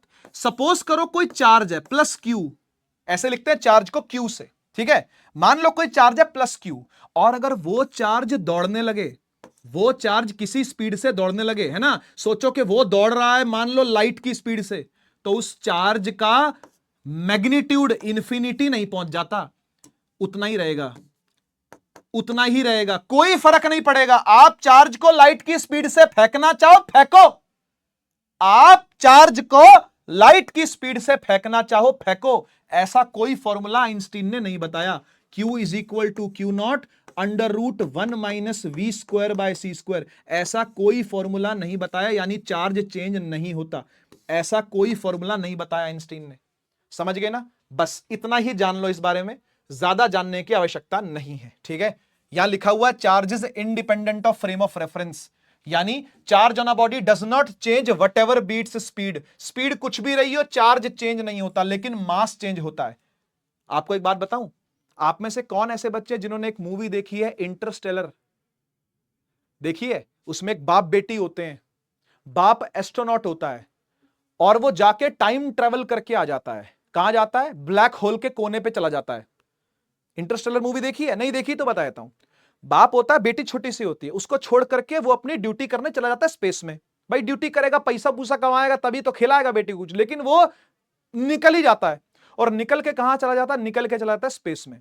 अब स्पेस में कहां चला जाता है?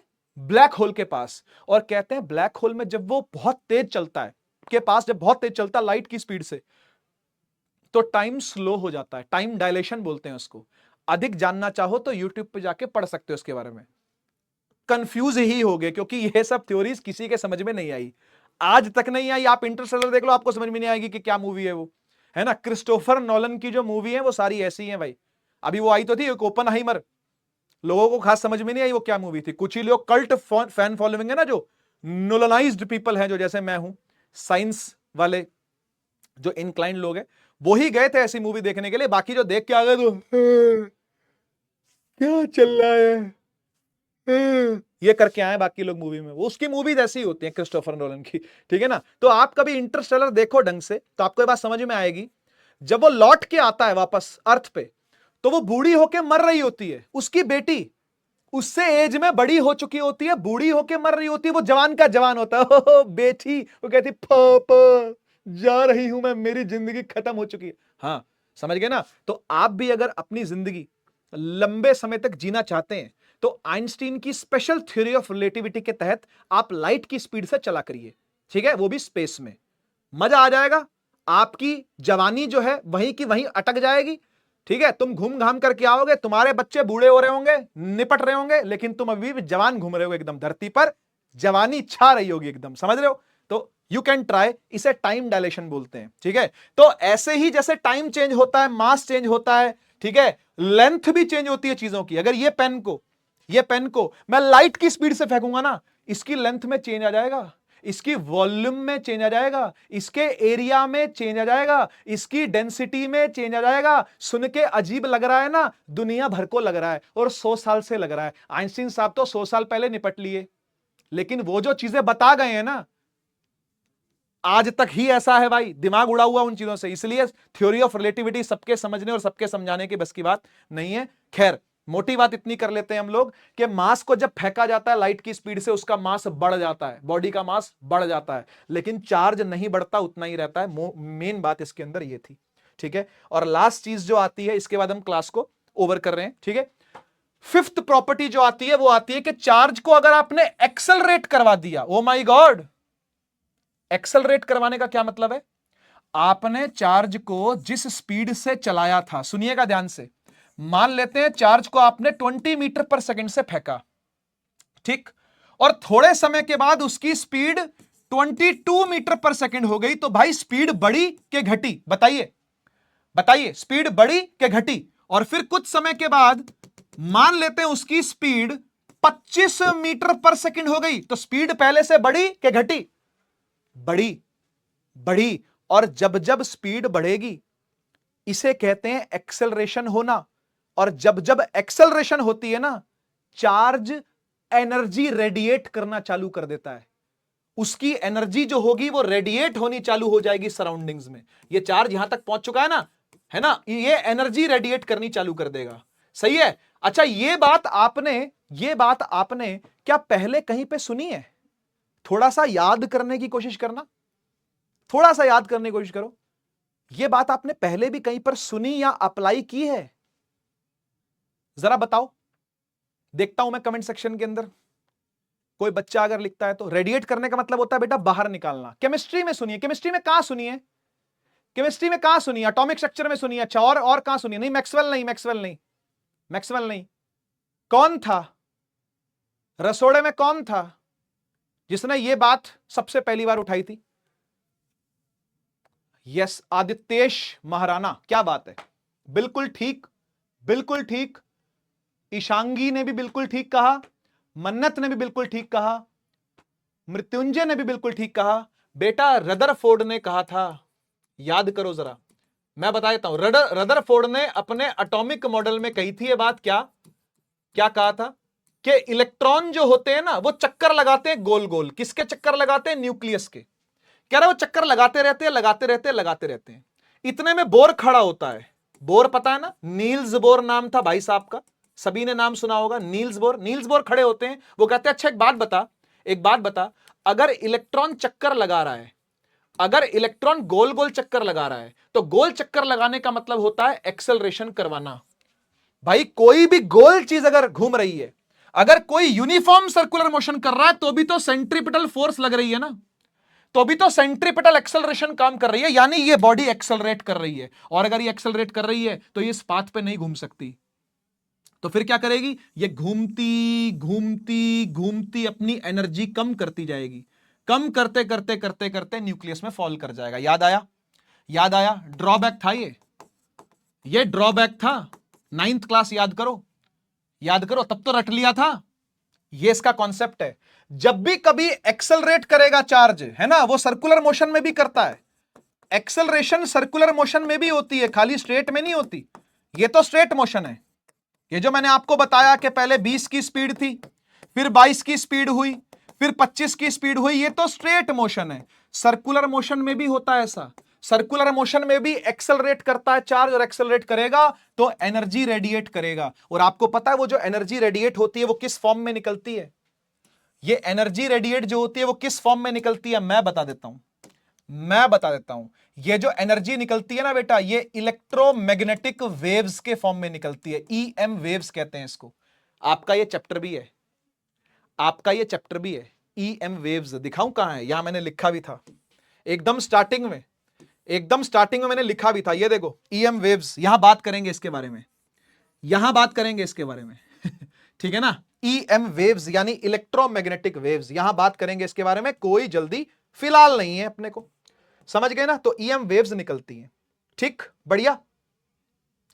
चलो एक बोर्ड्स का पीवाईक्यू करते चले जाओ, है ना? ये 2021 का सवाल है, ठीक है? एक बार इसको आप ट्राई करिए, उसके बाद हम क्लास खत्म करते हैं, ठीक है? जल्दी से एक बार ट्राई कर लीजिए। Calculate the charge carried by, इतने सारे इलेक्ट्रॉन मिलके कितना चार्ज बनाएंगे? जल्दी से बताइए। बहुत इजी सवाल है ये, बहुत इजी सवाल है। चार्ज कैलकुलेट करना है बेटा इस बार। चार्ज होता है Q is equal to n e, हाँ या ना? एक ही तो फॉर्मूला देखा है आज, आज की डेट में तुमने पहला ही तो फॉर्मूला पढ़ा है यार आज की डेट में तुमने एक ही तो फॉर्मूला देखा है, ठीक है ना? क्या है ये, क्या है ये? बताइए, बताइए, लगाइए इसको, लगाइए फॉर्मूला जल्दी से, जल्दी से। एन कितना है? ये नंबर ऑफ इलेक्ट्रॉन्स दिए हुए हैं बेटा, नेगेटिव में तो नहीं दिए हुए ये अजीब लगेगा ना अगर इसको माइनस में लिखा होगा, कैरिड बाय माइनस इतने इलेक्ट्रॉन्स। नहीं हो सकता, नंबर में ही होंगे इलेक्ट्रॉन्स, है ना? पॉजिटिव में ही होंगे। तो 12.5 इंटू 10 की पावर 8 है, 18 नहीं है। ध्यान से देख लियो, जितने बच्चे यहां पर 2C लिख रहे हैं ना बेटा, जरा एक बार अपनी आंखें चेक करवा लो डॉक्टर से। आंखों के डॉक्टर के पास जाके एक बार आंखें जरा चेक करवा लें, ठीक है? 8 है, 18 नहीं है 8 है, 18 नहीं है। थोड़ा अखियां कम मिलाएं जरा, हैं? इधर उधर ना मिलाएं, ये क्वेश्चन के साथ अखियां मिलाएं जरा, ठीक है? तो 12.5 इंटू 10 की पावर 8 है। और E कितना होता है? E की वैल्यू होती है 1.6 इंटू 10 की पावर -19। करिए सॉल्व जल्दी से, करिए सॉल्व जल्दी से। क्या आएगा? करिए सॉल्व, करिए जल्दी, calculate the charge carried by इतने सारे इलेक्ट्रॉन्स, तो इतने सारे यहां रख लिए और एक इलेक्ट्रॉन पे चार्ज होता है 1.6 इंटू 10 की पावर -19। करिए कैलकुलेट जल्दी से, बताइए कितना आएगा, कितना आएगा। ठीक है, बहुत सारे बच्चे आंसर दे रहे हैं, मैं मान लेता हूं यही आंसर होगा। 20 इंटू 10 की पावर कितना बोले आप, कितना बोले, 20 इंटू 10 की पावर -10, चलो ठीक है, -11 बोल रहे हैं कुछ बच्चे, देख लेता हूं एक बार। 19 में से 8 गए, 19 में से 8 गए तो 11 आएगा, हाँ -11 है, ठीक है ठीक है ठीक है ठीक है। 20 इंटू 10 की पावर -11 कूलम्ब, ठीक है। अच्छा, अब मुझे फटाफट से बताओ, ये जो चार्ज मैंने लिखा है इसके आगे मुझे प्लस लगाना चाहिए कि माइनस लगाना चाहिए? अब आपको आपका दिमाग खुद बताएगा। कैलकुलेट तो चार्ज किया है ना, कैलकुलेट तो चार्ज किया है ना, तो मुझे यहां पर इलेक्ट्रॉन का चार्ज पॉजिटिव में आएगा कि नेगेटिव में आएगा, जल्दी बोल, जल्दी बोल। इलेक्ट्रॉन का चार्ज पॉजिटिव में आएगा कि नेगेटिव में आएगा, जल्दी बोल, जल्दी बोल। इलेक्ट्रॉन है बेटा, इलेक्ट्रॉन है, इलेक्ट्रॉन है और चार्ज निकाल रहे हो। आपका दिमाग खुद बताएगा आपको कि चार्ज तो पॉजिटिव भी हो सकता है, चार्ज तो नेगेटिव भी हो सकता है, हाँ या ना। चार्ज प्लस भी होता है, चार्ज माइनस भी होता है। यहां किसका चार्ज है? क्या ये प्रोटॉन्स का चार्ज है या ये इलेक्ट्रॉन्स का चार्ज है? सोचिए और बताइए मुझे कि माइनस लगाऊं या प्लस लगाऊं। ये चार्ज किसका है, प्रोटॉन का या इलेक्ट्रॉन का? इलेक्ट्रॉन्स का है। ये आपका आंसर है, this is the final answer. Clear, clear. Homework है, ठीक है, एनसीईआरटी का क्वेश्चन है, करके आइएगा, ठीक है। एनसीईआरटी की एक्सरसाइज का सवाल है, करके आना, बहुत इजी है। If a body gives out इतने सारे इलेक्ट्रॉन्स, वो भी हर second, how much time is required to get a total charge of 1 coulomb?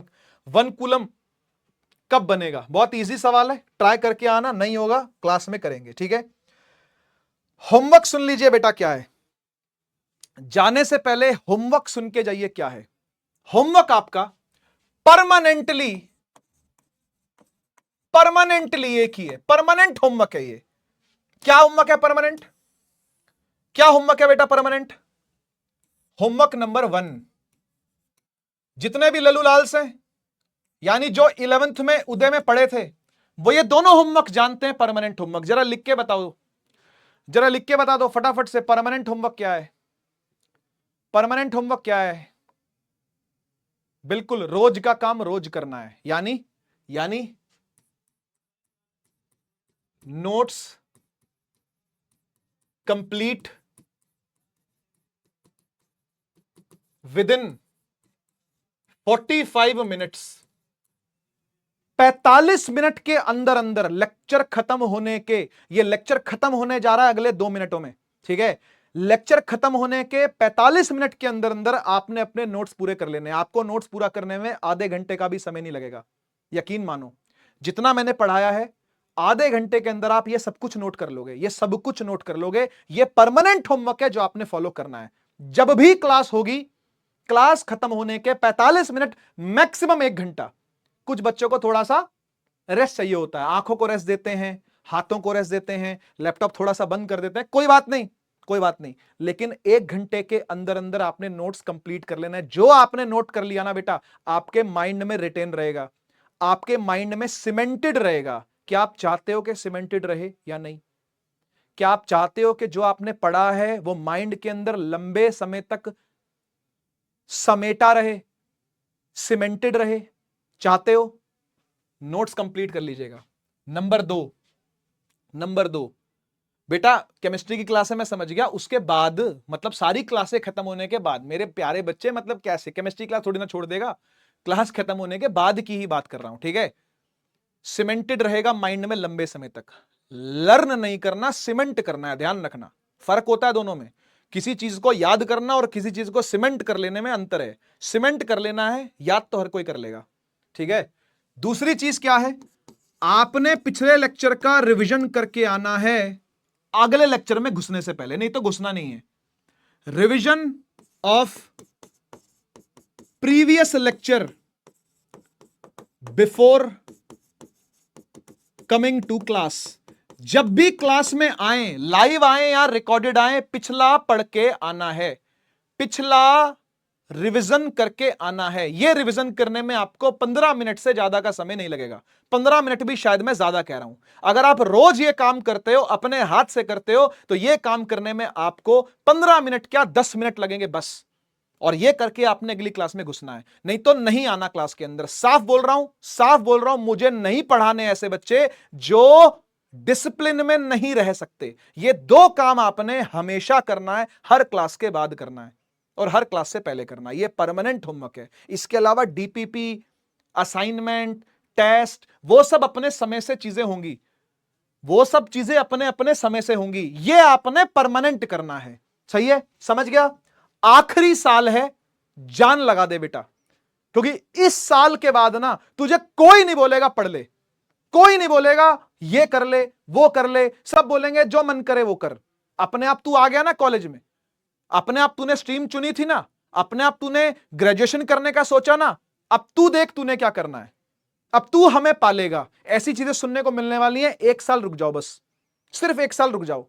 ऐसी ऐसी चीजें कानों में पड़ने वाली। अब तो तू ही हमें पालेगा, अब तो तू ही देखेगा, अब तो तू ही सहारा है। मां बाप से ऐसी चीजें सुनने को मिलेंगी। ये आखिरी साल है कि कोई आपको पुश कर रहा है, ये आखिरी साल है कि कोई तुमको बोल रहा है कि पढ़ ले पढ़ ले पढ़ ले। अगले साल से कोई नहीं बोलेगा। So this is the final year कि आप अपने पैरों पर खुद खड़े हो जाएं, खड़े होना सीख जाएं। मिलते हैं नेक्स्ट क्लास में एक और धुआंधार लेक्चर में। तब तक के लिए take care, tata, bye bye. Bharat माता की जय। जय हिंद, वंदे मातरम।